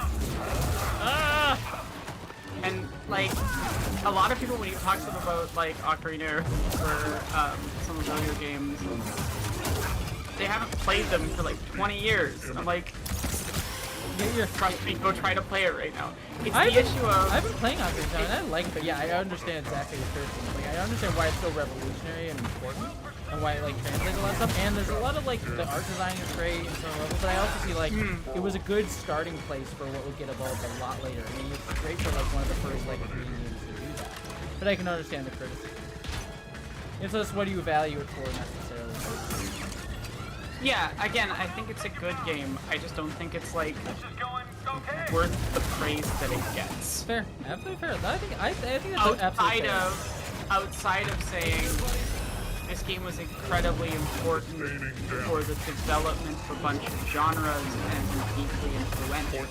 That all, yes, absolutely, 100% that. Yes, like it totally is those things. What it is not is a game that aged well. And yeah. And like, Engage the target. no, you're all good. Oh, Dark Troopers. Yeah, no. Oh god! Ow! That kind of contradicts some stuff from Mandalorian. Wow. Well, Mandalorian. Yeah. Oh yeah, Mandalorian takes this after this. Oh yeah, because doesn't like technically. Way what's after his this. face- Doesn't technically what's his face like serve them technically? Moff Gideon? Yeah, he builds them. Yeah, Moff Gideon builds them in Mandalorian. Interesting. Yeah, I didn't think about that. I guess they could be say like, oh, maybe. You could argue that these are earlier versions, but then it would still contradict elements of the That's the last of them. plotting of season 2 and 3 of Mandalorian. I just think it's funny. I don't really care because I'm not someone who's a very hard stickler for canon Star Wars. Yeah, Because I I don't- think that can't. Star Wars kind of works best when you don't pay attention to that. Just look at Star Wars Visions. Yeah. You don't believe Oh me? my like, god, the second episode of this season. Which number one, two things. First off, Michelle Carpenter. Cartoon Saloon fucking killed it. Yeah, It's a masterpiece. I Which still need to one? watch the rest of the season. Which one?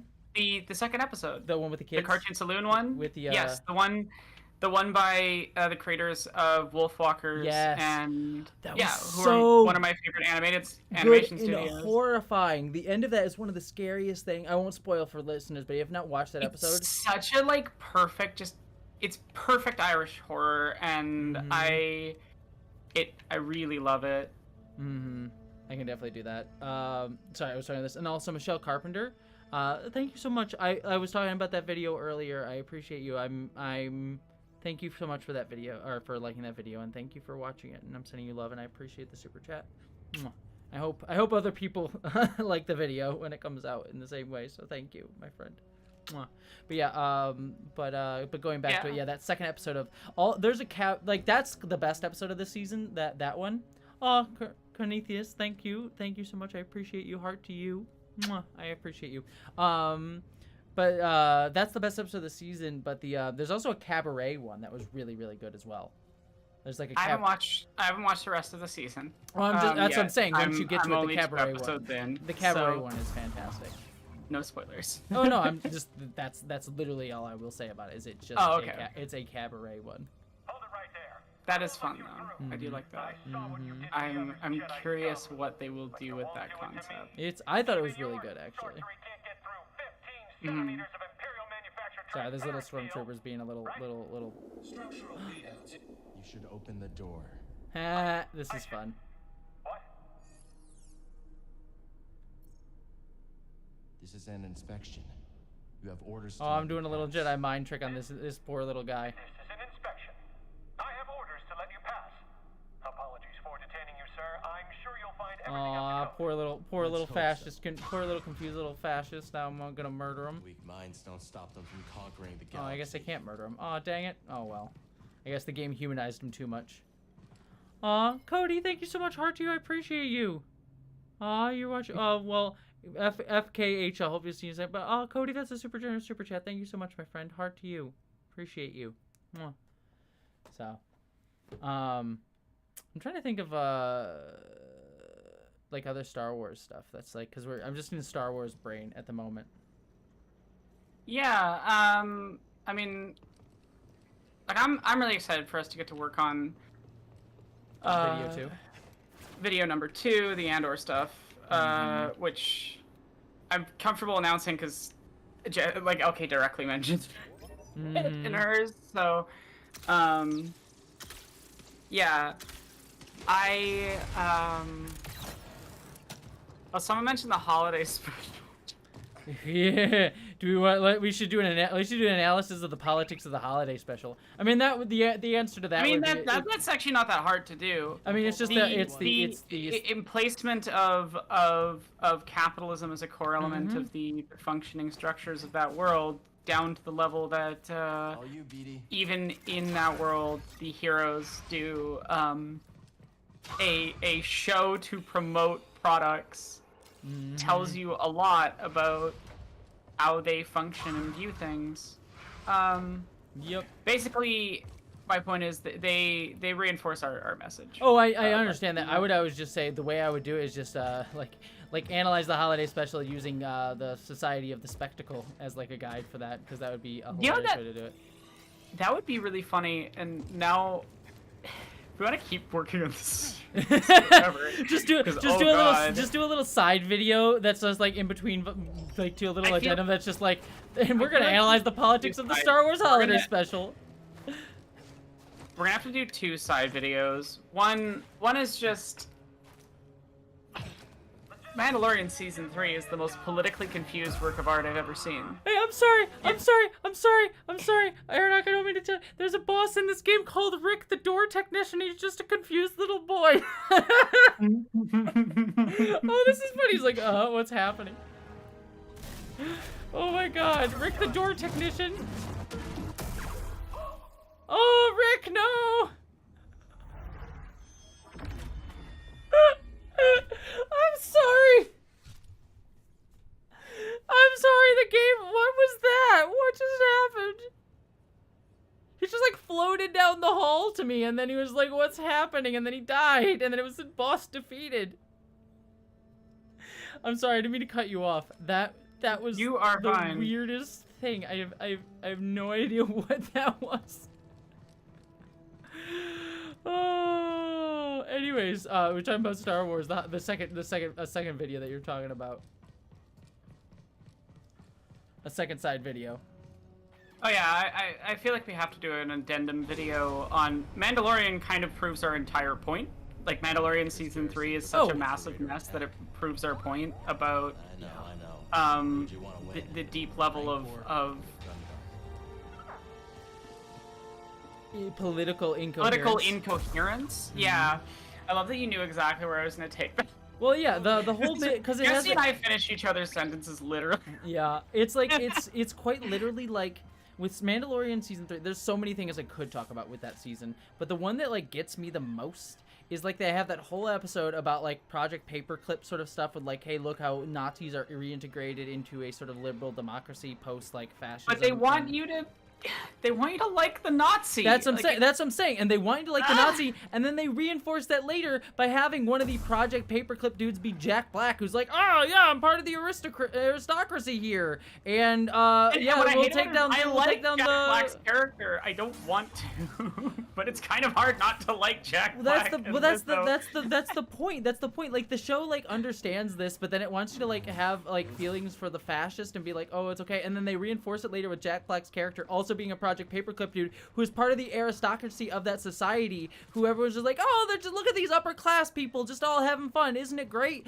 Look at this one person who's like, and then we have like this vilified separatist dude who's also a shitbag, to be fair, but it's like there's no underlying of like the class structure of that society, and then they literally go and have the working class droids be like, but we like being slaves for the upper class while they go and play their little pickleball games. They pulled the J.K. Rowling. They pulled the J.K. Rowling. Literally did in that season, and it's so frustrating because that one episode about the Project Paperclip thing, like it understands how Nazis are reintegrated into a liberal democracy so well, and then goes, but what if we feel bad for them? And I'm like, gah! Anyways. It's like, but he wanted to do eugenics for good reasons this time. He just wanted to continue his eugenics work. Why didn't we also just let the Nazi ran? He just wanted to do space stuff, the NASA guy. It's like it's like they almost made a point about Operation Paperclip. Yeah, they're like, which basically were just like, again, this is so wild. That's what I mean. Like, we have to have an addendum because we talk about that in the video. We talk about Werner von Braun. We talk about Werner Braun before it came out. Before the Mando episode released, Jessie and I wrote a section where we touch on this, and then I know. So people were talking about. So for those listeners who don't know, because we're ranting about random Mando stuff. So Project Paperclip was sorry, now we're just talking politics of Star Wars because I'm excited about it, but Project Paperclip was this thing that where they took Nazis after World War II and brought them to America to say, hey, come and work for us for our programs. One of the most famous people that that program influenced was Wernher von Braun, who headed NASA during the Cold War, during the space race.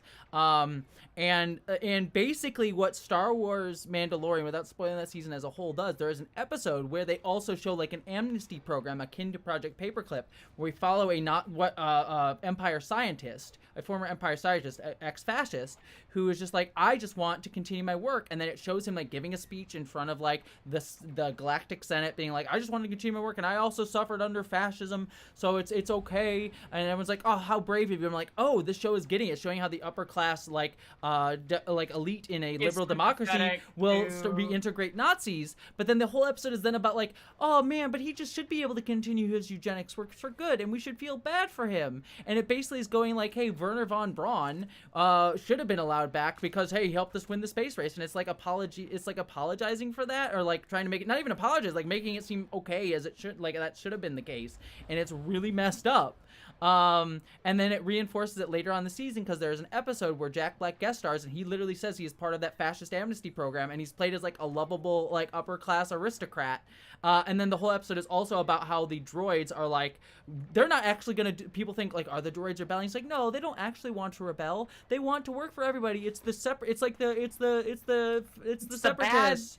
Person that's trying to cause change, which kind of reinforces the whole thing that we cover in our video about like the messaging basically becomes the villain is anything which causes change to the system, which means that full-blown fascists and left-wing people are treated as equivalently dangerous and evil by these works of art that Disney creates, because they've just fully co-opted that entire idea, and any change is the villain within a monomyth structure inherently, because of the way that Joseph Campbell views things as having to return to a status quo. It's a whole it's I was in that video. I know. It's like when I saw that episode, I'm like, oh, I was like watching that episode, and we were working on our script. I think at that point, about to film. I'm like, we need to add this to our script. Done. I think we'd already recorded some stuff. Yeah, possibly. And we was like, we need to add this. Look, they're actually getting it. They're actually getting it. And then I watched the rest of it. I was like,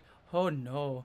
Oh no. Yeah, I need This is not Star Wars Andor, is it? The messages from Jessie were like, hey, this episode's actually doing something interesting. 20 minutes later, oh no. That's the I'm like, did you see the new, I think the message was like, did you see the new Mandalorian episode? It's actually saying things. And then the next like, oh, actually, wait. I forgot that this wasn't Andor that I was watching for a minute, where it's actually being anti-fash. Yeah. Soul Bunny, hey, good to see you. Hey, Soul Bunny. But yeah, no, it's just a whole thing. Like, oh my god. That whole season was a pain. Anyways, I missed two super chats. I just want a quick chat, but yeah. But listeners, if this chat that you just had us here talk about the Mandalorian and like the politics of the Mandalorian, wait until you see our Star Wars video, because oh boy, does it go much further down that rabbit hole than this conversation. Believe me, we say some things, and we're not only are we doing deep dive, like we start quoting expanded universe shit. Like I have lines from like expanded universe, like quotes from expanded universe stuff in there, but we actually, like, you and I both get into like just like fuck Nazis, and fuck how like Star Wars is politically incoherent in a way that can be read as like being sympathetic to fascism. And allows these systems to keep going. But I want to quick read these two super chats. And also it has animation. That's going to be amazing. Anyways, every fairy dice. RG say, what's the live stream schedule? I'm back in Oz and keep missing them. Hi, Interact. Nice to see two beautiful... Aw! Nice to see two beautiful faces on the stream today. Oh, sending you love. Thank you, every fairy dice. My live stream schedule, to be fair, to just let everyone know, I know I've been inconsistent with my live stream schedule. I was trying to get back to a normal schedule this week, but then I got asked on Leftist Mafia. So you can go check me out on Leftist Mafia this week. It was a fun time. I'm gonna try and get back to my regular schedule of Thursday evening stream for an hour, and then weekends sort of as I can stream for a few hours on probably Saturdays or Sundays. So I'm trying to get back there. The reason that I haven't been doing it as regularly for the past few weeks and probably like 2 or 3 months is because, one, mental health. It's been kind of stressful for just rolling different reasons. And then number 2, I've just been busy with so many things, probably the biggest one being identities, because we're getting into finishing, like we just finished casting everybody. We're getting into like production design and everything. I had to go and do a location scout the past few weeks. So identities has been kicking up steam. It's going to be probably getting busier and busier. So I'm going to try and get back to a regular schedule, but just because of identities and things in life going on right now, it's probably going to be a bit of a touch and go schedule until Identities finishes filming in August. Once August happens and I finish filming Identities, then it's just in post-production, my schedule will probably level out a little bit more, but until that point, it's going to be a little bit hit or miss just because of how crazy it is. And then Andrew Clagg, hard to you. It's good to see you, my friend. You said, R.E. Ray's new show thoughts, and which Star Wars character you most want to see given their own show or movie other than Rose? She's too obvious. I mean, I would love a Rose show. You mean Ray's new movie?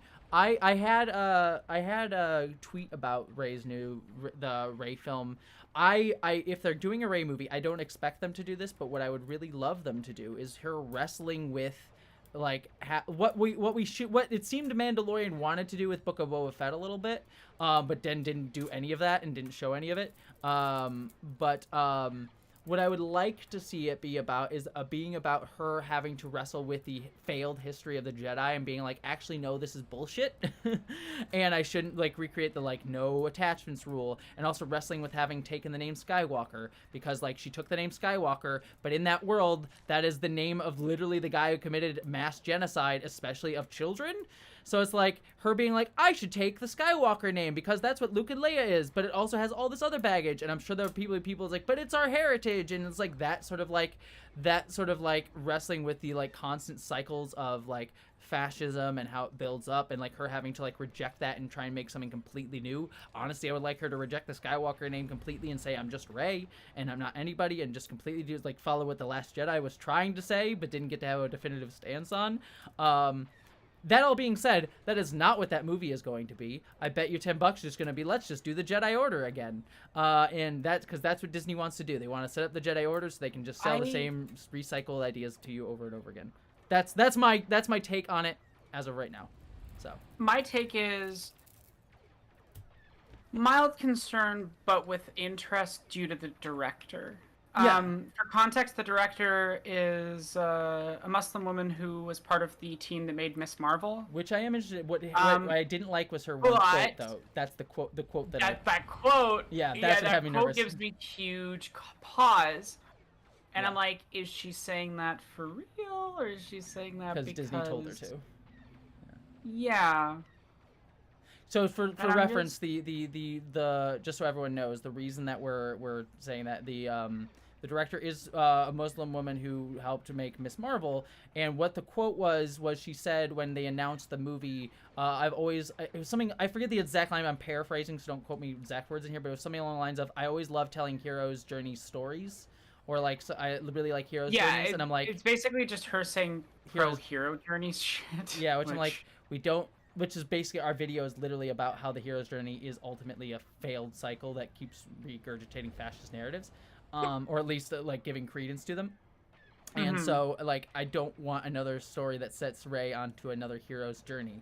So if that's what it's going to be, then that's what I'm saying. I'm worried about the Disney sort of like reinforcing just doing the Jedi again, so they can allow like, oh look, we have a new Jedi Order. Look, we can have a little kids show, Jedi shows that's now under Rey's thing, and you can sell the little Rey Jedi merch. And oh look, she's gonna have to fight fascism again. I wonder why fascism has come back, so that the new Jedi Order can fight it again, and we can make more money and sell more merch. That's why ever deal with any of the underlying problems of our society when we can just, sell you more Jedi merch. Yeah. So that's my fear. If if the My concern, if the director is just saying that because that's what you have to say to be on when you're on stage at Star Wars Celebration, I understand that. You sometimes just have to say the things to get the things that you want to get made. But that just has had me concerned. So. Yeah. And Sarvis the Drow, you said, Heart2 says, when it comes to droids in Star Wars, they're fully sending people to be interesting characters, but not when that should be uncomfortable to discuss. Exactly. Like, they're fully sentient when they're interesting, but uncomfortable. That was like, I did a video on my other channel where I was just like talking about the underlying issue with the droids, just like sort of offhandedly, just talking about the Mandalorian episode and how, just sort of a rant about it. And there were people like, well, they're not sentient. I'm like, but they're written sentient when it's like, when they need to be. Like, they clearly show fear and desires to not do the things that people send them to do, like going back all the way to like C-3PO in the first movie is like, I don't wish to be put in danger, but like we don't acknowledge that. So like when it suits the narrative to have them not be sentient and say like, hey, it's okay to have this worker class that we treat badly because we don't want to think about the issues, that we will say they're not sentient, but any other time they'll literally be sentient. So yeah, like it's just the inconsistent messaging and things is so frustrating because it.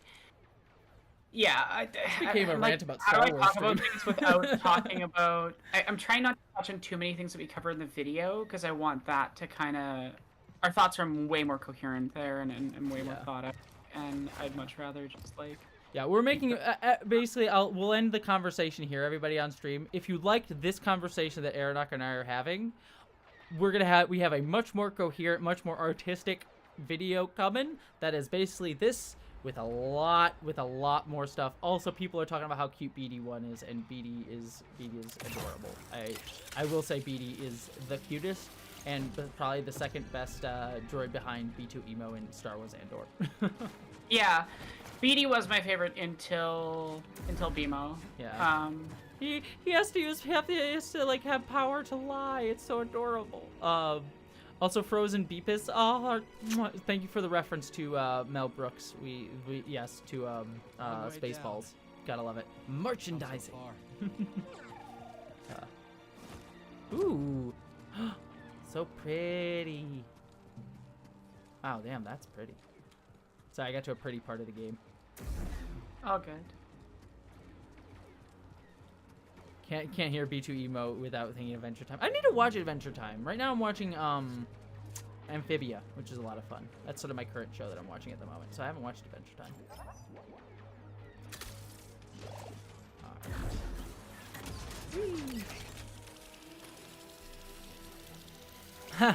Every fairy dies. You're wonderful. It is pretty yellow. Except for your previous conversation was interesting. Yeah, our conversation about Star Wars will get much more, let's just say much more in the weeds and say even more things than we're saying right now. Yeah, and it's excellent. Oh, Andrew, thank you. Sorry, I was cutting you off. No, you're all good. Andrew says, love you, Jessie. Aronach, still new to you, but I like you. You're cool, and you have a lot of stuff. Hoping to get to know you better. I saw that. Yeah, that's super nice. Anyway, so I didn't cut you off. No, you're all good. My brain just like fully shut off. Probably for the high altitude. I forgot what I was saying. Sorry, I didn't mean to cut you off. I just wanted to make sure. No, you're not cutting me off. It's all good. Fair. Just my brain is. Yeah, we all have fun brains. You have a very fun brain, and I adore your brain. Your brain is wonderful. The top is it. Well, thank you, Yellow Butterfly. You're interesting. I'm making. You're breathtaking. You're breathtaking. We will stand Keanu Reeves here. Why is this not shooting? There we go. I'm making little. Oh God. Oh, that's cool. I'm like flying. I'm like doing force jumps around a little TIE fighter battle. Okay, this is not where I was supposed to go. Oh God. Go that way? Where to go? Oh, I'm going completely wrong direction. Where go? Where go? Where go? Why can I not force? I'm trying to force. There we go. Okay, there we go. All right. There we are. Got the thing. All right. Now where to go? Oh. It's a puzzle. It's almost as if this is some sort of puzzle solving. Oh, I need to replay. This just reminded me. I need to replay. Portal 2. It's been so long. I feel like I don't remember those puzzles, and I just want to hear J.K. Simmons be Cave Johnson again. So badly. It is a fun character. It is a really fun character. Just like inept CEO man. J.K. Simmons is one of my favorite. When life actors. gives you lemons, fuck life. J.K. Simmons is one of my favorite. By the way, do you ever? Speaking of J.K. Simmons, there's a movie. I want to recommend this movie to everybody in the chat, but you should watch it. It stars J.K. Simmons. Do you ever hear of this movie called Glorious?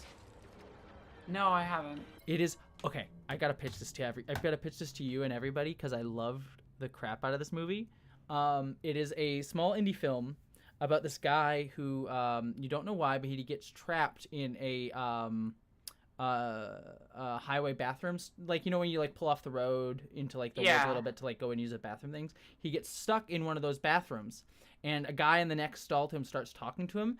Turns out the guy in the next stall is, and it's J.K. Simmons, is an eldritch horror demon who is trying to convince him to like do something for him. And he can only talk to him and he can only talk to him through the glory hole in the, like, he can't look at him. That's a wild choice. It's a wild choice, and it's really, really good. And I would highly recommend. I can't say too much because like part of the movie is like the fun of the conversation and where it goes. But yeah, the demon is like, it can only talk to him through the glory hole in the wall of their bathroom stall. And he's like, you can't look through the glory hole because if you see me, you'll go mad. And it's just a weird, it's just one of the weirdest movies, but one of the best movies I've ever seen. And it's literally just called Glorious. If you're a J.K. Simmons fan or a fan of like small indie horror movies, it's also very funny. Watch Glorious because it is really, really great. So I just had to pitch that to everybody because I brought up J.K. Simmons, and I just thought about that movie because it is hysterical. It does have weird Lawnmower Man energy. So. Peter's already tore through here. So. I also watched Evil Dead Rise last night, which was a lot of fun. Was it good? It was good. It's probably my least favorite beyond Army of Darkness. Like, I love Army of Darkness's wild swings, but it's probably my least favorite of all the Evil Dead movies. Evil Dead Rise, I think, is better. And I like a lot of what it does. It's probably my least favorite of all of them, though, just because I don't think it does anything, like, radically new with, like, the mythos or anything. It's kind of standard, like, it's kind of the same standard. I won't spoil too much, but it's just the same standard, like, oh, look, the Book of the Dead causes Deadites to come and wreak havoc. The only difference now is that this one's set in an LA apartment building instead of a cabin in the woods. So the setting is different, but like the mythology and story isn't particularly new. But that being said, it does all of those things really, really, really, really well. So yeah. I really liked Evil Dead Rise. It's a good movie. I enjoyed it quite a lot. It's kind of like the same thing with the Scream franchise. I don't think there is a bad Scream movie, and I don't think there is a bad Evil Dead movie. There's certainly ones I like more than others, but I don't think there's a bad of either. So.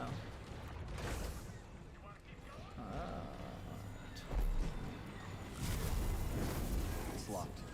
Oh. That makes sense to me. I like Army of Darkness a lot, despite its issues. Oh yeah, I appreciate it. It takes some swings, which I appreciate. And I think because that one was the first one that I watched, it just holds like an extra place in my heart. My dad showed it to me when I was young. Fair, absolutely fair. I watched a lot of movies as a kid that like I probably shouldn't. I mean, my babysitter let me put on The Sixth Sense and I had no idea what that movie was. So that was a. That's not that bad. I watched a lot of R-rated movies when I was like 6. Oh god. Oh god. I remember I got in trouble because we watched V for Vendetta one night, my brother and I. Which also should have been telling a lot about me and my proclivities, given that I loved that movie when I was a kid. Not that that movie's perfect by any means, but just the directors, considering the directors and what that movie's about. But anyways. Yeah. Yeah, exactly, Lewis. My babysitter was incredibly awesome and incredibly irresponsible. Yeah, she's just like, oh, put on a movie, and I was like, all right, I'll go put on a movie, and I put on freaking The Sixth Sense, and I was like, this will be fine. And then I never slept for the rest of that night. Now, where the hell does this go? Fair enough. Sorry. No, you're good. Why don't you apologize? Let's see. So here's an annoying bit of that tick. I've started saying sorry after doing it, and I think it's part of the tick. It's like I'm not even apologizing at this point. It's literally just like my brain's like, do it and then just say it. Now say sorry, and Gotcha. and it's I hate ticks. They're annoying. Yeah, ticks are always fun. I have similar things, but yeah, no, I totally get you. You're totally good. Where am I going? Oh god, there we go. Gosh, there's so many. This feels very dangerous. Ah, no! I didn't mean to do that. Oh god. Alright. Movie based on a book about an author who apparently is not a good person should not technically be watched. What is that? Sorry, I was trying to read that. Oh, absolutely, Miranda. And it probably became part of the tick because I kept apologizing for the tick, and then I started Making it part of it. Yeah. Yeah. So at this point now I'm just like doing it anyway. I don't want to. Oh god. Oh god. So many things happening right now. There's Empire people fighting droids, and my little child brain is like, oh look, it's so many Star Wars things happening right now. This is indeed a Star War. There was in fact a war in that star? Yeah, it was in fact. This is just doing so much Star Wars shit at the moment. It's ridiculous. Alright, well.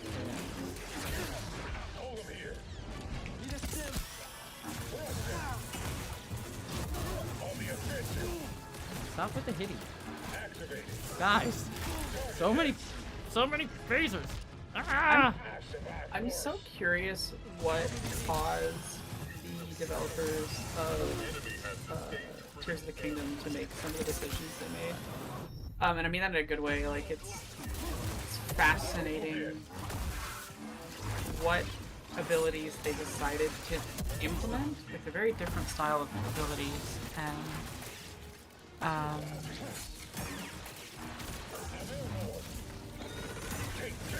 I see. This is a conversation that I cannot add much to because I haven't even played. I barely played Breath of the Wild and have not played Tears of the Kingdom like at all. So. fair. Very, very fair. Which I want to, but it's just like I just can't. Oh, we're talking about Paul Verhoeven in the chat, and we're talking about Starship Troopers, one of my favorite movies of all time. Freaking love Starship Troopers.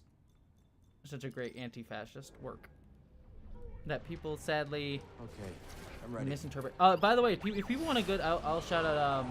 If you want a good recent analysis of the Starship Troopers movie and book, Dominic Noble just did a really good video about it. That I highly recommend. Yeah, I like Dom's video. It was very, very solid. Where am I going? Oh, there. Where the hell am I supposed to go?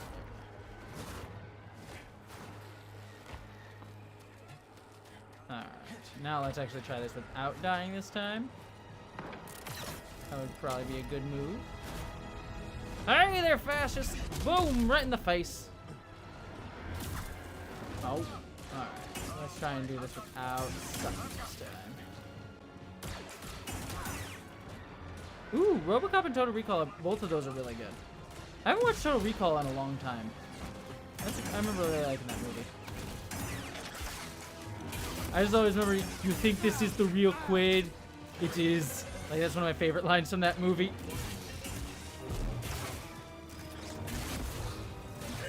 Yeah. That's a great, like, one of our, like, Arnold Schwarzenegger problematic dude to a degree, but I do have fun with him, his movies, especially the 80s movies. He has some of the better ones.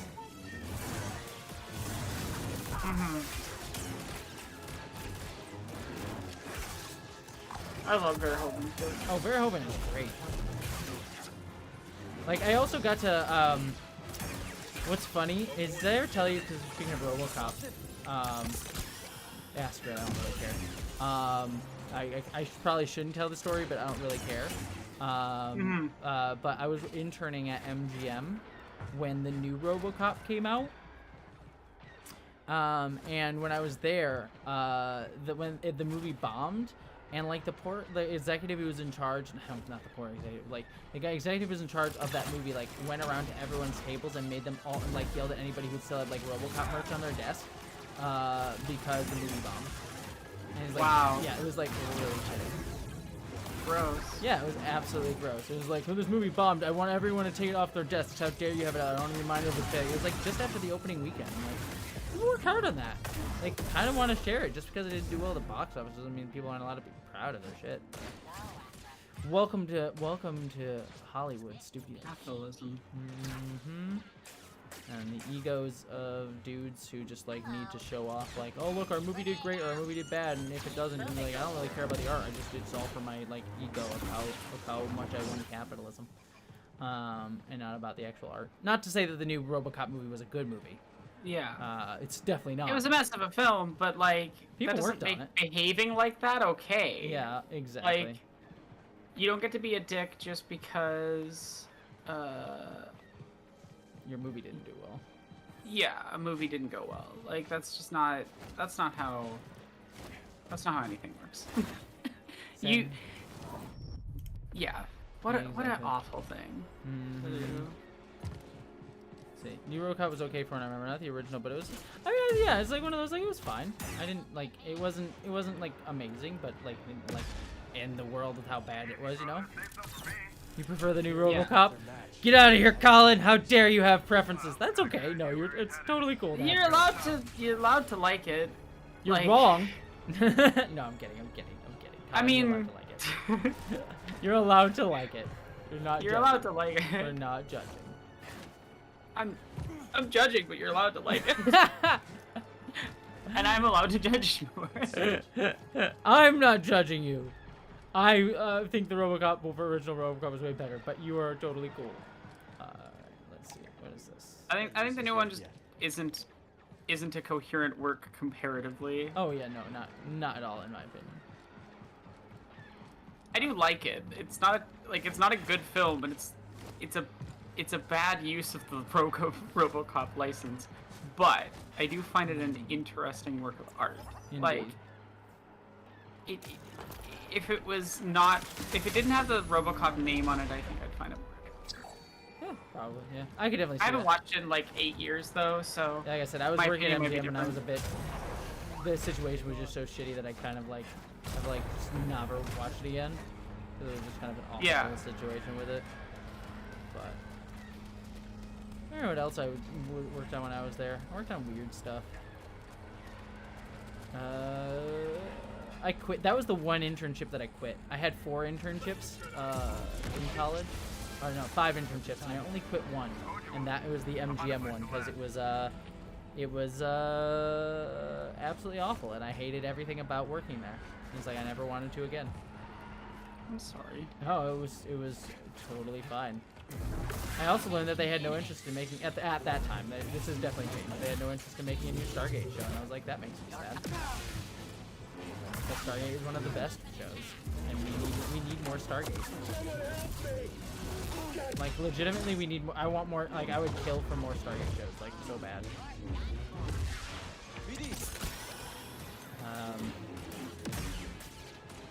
What are we talking about? The slow mo. Oh god! Ow! Stop with the shooties. No one likes the shooties. There we go.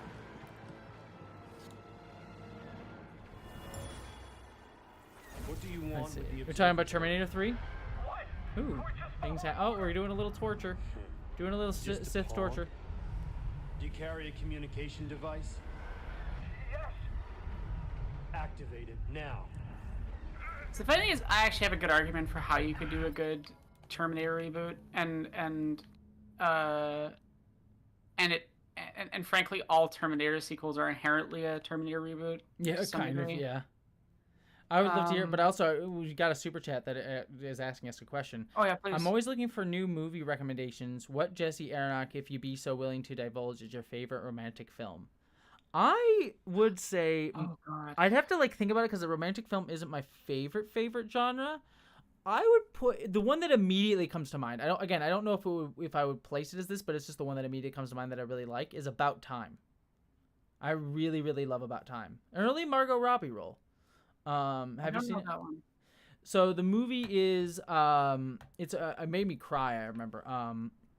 And it might be problematic now that I think about it, considering the concept. But I remember loving it, and it was an early Margot Robbie film. But the concept of the movie is this guy, if he goes into a room, he can close his eyes and then travel back in time to another day in his past.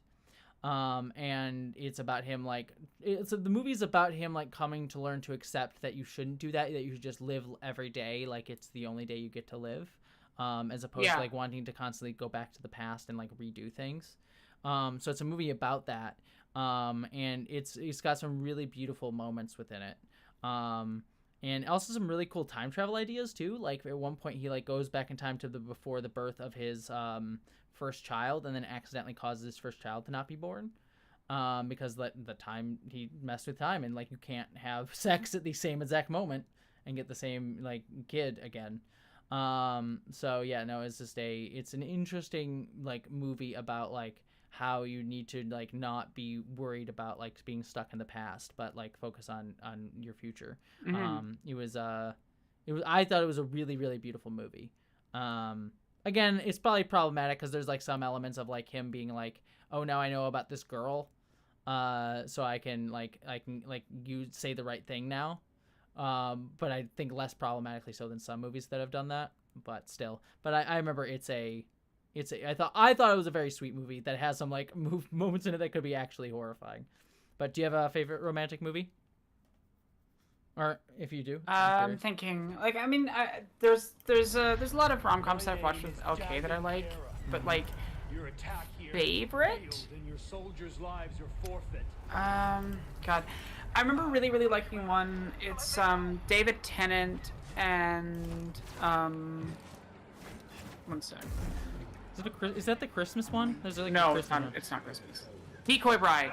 Decoy Bride. I really like that film. Huh. It's really good. Okay, it's here for David Tennant, Kelly MacDonald, as like the main two. It's very fun. It's just a silly film that I enjoy, that LK showed me. It's got its issues like most rom-coms. There's one that has Hugh Jackman that we watched together that I liked. One of his older, like it's one of the films that got him the role of Wolverine type of thing. Interesting. A rom-com got him Wolverine. That's an interesting way to have gone about that. Yeah. Well, yeah, because he was a rom-com actor before. Was he? I don't know that. I mean, like I said, Well, he was a musical. He was in musicals and he was a rom-com actor. I mean, I knew musicals because that makes sense given something like The Greatest Showman. It's its own level of problematic film. Should have been the Bearded Ladies movie. That's the short version of that. But, anyways, They get a stim BD. let's see. Where's this go? Oh. So many platforming things going on here. The Flash TV show did do that once, Jordan, like erasing the kid. Yeah. Oh yeah, it's got issues, but Someone Like You was fun. I enjoyed that. That one. Huh. I remember. I haven't heard of that one. Yeah, there's one. Time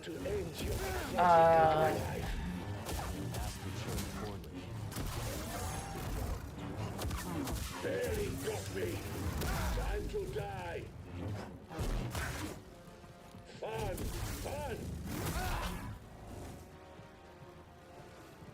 The god will break. Fuck. I'm so bad at remembering the names of these movies or like who was in them. Sorry, I'm also just like focusing on. I'm on a mini boss battle, so I'm trying not to die here. Yeah, no worries.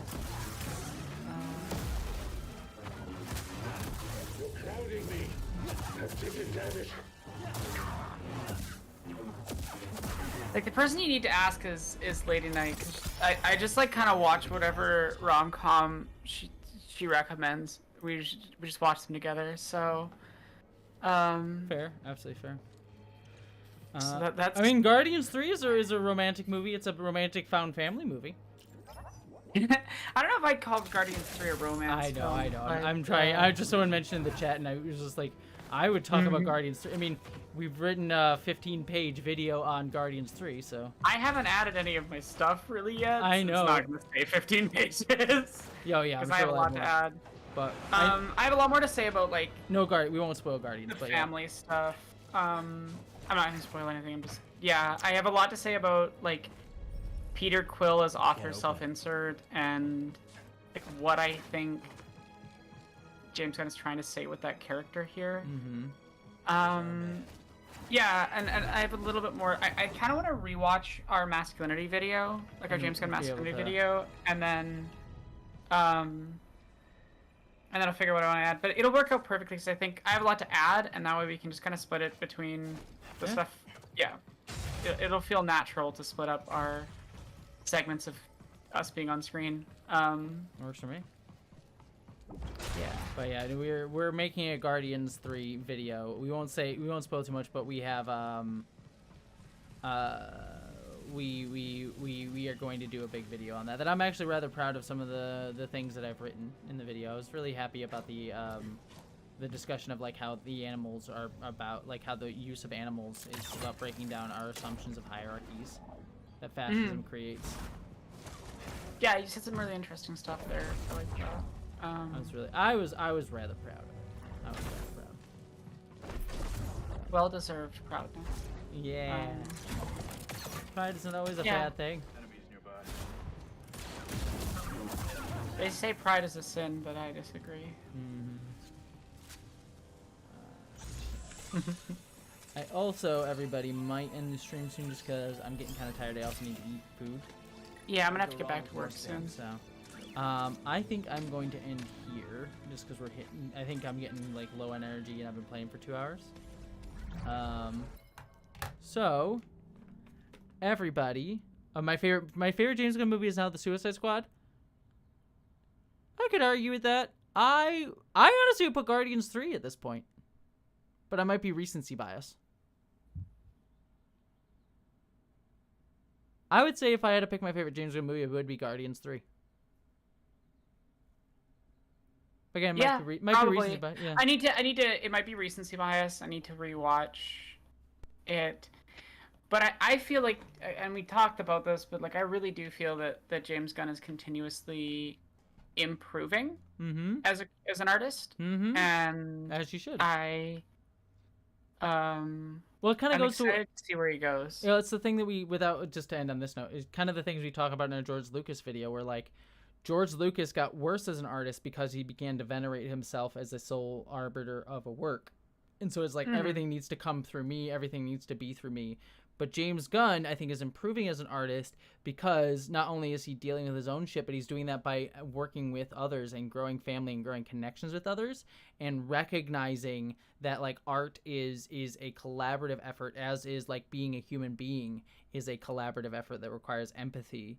And so like James Gunn, we won't do this because it would be like way too much of a side thing, but it would be such an interesting video to do a discussion between like how George Lucas decayed as an artist because he got venerated as a great man, myth, auteur, whereas James Gunn does the opposite, and to the point where like I found that clip that we're gonna put in our video about like him saying like no, auteur theory is bullshit, and yes, I do have like the greatest say in the movie because it's like the story that I wrote and everything, but like the whole thing is a work from everybody, and it's like kind of the like distinction between the two and how that like shows like you improve as an artist by being open and receptive to collaboration and collaborators and working with people to make something better. So yeah, no, I think he's definitely improving as an artist. So, Miranda, you shouldn't hate. I totally understand not wanting to go to the theater by yourself. I go to the theater by myself all the time. I saw Guardians 3 by myself because I have a bunch of friends here in Seattle, but they're not super movie people, whereas I'm a huge movie person. So you should. It's like it took me a while to not want to go to the movie theater by myself, but I actually like going to the movie theater by myself. I think it's kind of fun. I also sneak in sushi. I'm that weirdo. I'm a weirdo who sneaks in. There's a movie theater that lets like that will like let you take in like a bag because there's a lot of students, so they have like backpacks that you can take in or whatever. So I just sneak in sushi and have a nice meal. in the theater because I'm a weirdo like that. That's my particular Yeah. weirdness. So, movie sushi. So yeah, it's always funny because I go into the movie theater and everyone's like ordering popcorn and stuff, and like I'll sit down next to somebody and I'll like reach in my bag and pull like a sushi dinner. That's a choice. And people are like, what are you doing? And I'm just like, it's fine. I'm just having a nice sushi dinner in the movie theater. What do you want from me? I like to pamper myself at the theater, all right? None of this riffraff popcorn nonsense. Just put out. Yeah, I like movie popcorn. Oh no, I do too. I'm being a pretentious douche nozzle. But what I was gonna say is, I have the lucky thing of my brother and I love going to movies together, so that's who I always go with. Is going with my brother and that's nice. and a friend of his that's also my friend. He's a good person I've known. I don't want to say names, just because of Yeah, internet. Yeah. internet. Yeah. But yeah, Shut up, said it's like it's always hard trying to talk about people, and then you're like, I'm gonna say the name. Do not say the name. Say Steve. Steve is the person's name. I don't know who this person is, so I'll just say Steve. Yeah, it's yeah. So for the internet, their name is Steve. our shared friend. Sorry, I'm distracted. You're okay. You're okay. Hey, you're all good. Sorry. I just hate my ticks. Anyway, It's fine. Totally cool. I lost what I was trying to say because of those. For a mutual friend, movie, going with your brother. Yeah. But I've known some said friends because like he went to school with my brother, same school as I did. So I've known him since we were like, I would have been like 6 and he would have been 4. Mm-hmm. So Mm-hmm. yeah, it was fun. I just basically took my younger brother and someone who's basically like my younger brother to the movie while they were both high. It was very fun. That's a good time. That is a great time. Yeah. I remember getting sloshed and going to see the Joss Whedon Justice League movie in theaters, which is the only way to have watched that movie in theaters. And the way we did is there was like a fancy restaurant that my friends and I went to before the movie. It was like, oh, we'll go get a nice meal and then go see Justice League. And what happened was we ordered this one drink because they only had like one type of cocktail on their menu, and it's like, oh, so each one of us, my friends, got a cocktail. What we didn't realize is those cocktails were share size cocktails. So each one of us got a share size cocktail that's meant for like 3 people to drink from. And so we all had to down that. So we were wasted going into Justice League, and frankly, I think it made the movie bearable. So I feel like that would help because that film, I will give Zack Snyder this. His Justice League was better, and I'm not saying it's good. Zack Snyder's Justice League has a good film buried under an additional hour and a half of nothing that shouldn't be there. Like I genuinely believe that I could cut a good version of Zack Snyder's Justice League. I think I could do it. Yeah, I mean, setting aside the campaign that got that movie made, I will at least say, like, power to the man for being like, well, they screwed me over the first time, so I'm just gonna put fucking everything in this 4-hour thing. It may not be good, but screw it, I'm just gonna put everything in there. And it's like, you know what? I'll have a little bit of respect for that. I don't like Zack Snyder's films all that much, but I can have a little bit of like fuck Warner Brothers, do it. But that's also setting aside the campaign that got that film, which is a whole discussion and stuff like that. So, But anyways, with that being said, I am going to wrap out the stream. Aronach, you and I can keep talking after the stream is off. But I'm gonna wrap out the stream because I need to have dinner. I'm probably gonna watch a movie myself tonight and all that jazz. Nice. So everybody, I adore you and love you all. Just to do announcement stuff, I will probably try and stream on Thursday, so you'll see me one more time before my next video. But on Friday, you will be getting another video from me. The only question is will it be 2 parts or 1 part? Whether it'll be a 4-hour video or 2 2-hour videos split up over 2 weeks. So this Friday and the Friday after. But regardless, there will be a video on Friday. I do think it is probably one of my most vulnerable videos that I have done. So It's a really good video. It's a really good video. Actually, I haven't watched the current cut. I watched the original cut. The current cut is just the stuff that was added that you know about. Yeah, I haven't seen the. I know about it. I haven't seen what it is specifically. Anyway, the stuff you added is good. I do know it's good. So yeah, you helped write that part. So, but oh yeah, true. Yeah, you were there. But anyways, anywho, Failed to take ownership of my own work. Adore you all, everybody in chat. But check out that video when it comes out on Friday. Otherwise, I will see you potentially on Thursday. Again, life has been busy, so we'll see how it all goes. But at the very least, I'll see you on Friday. And take care of yourselves, everyone.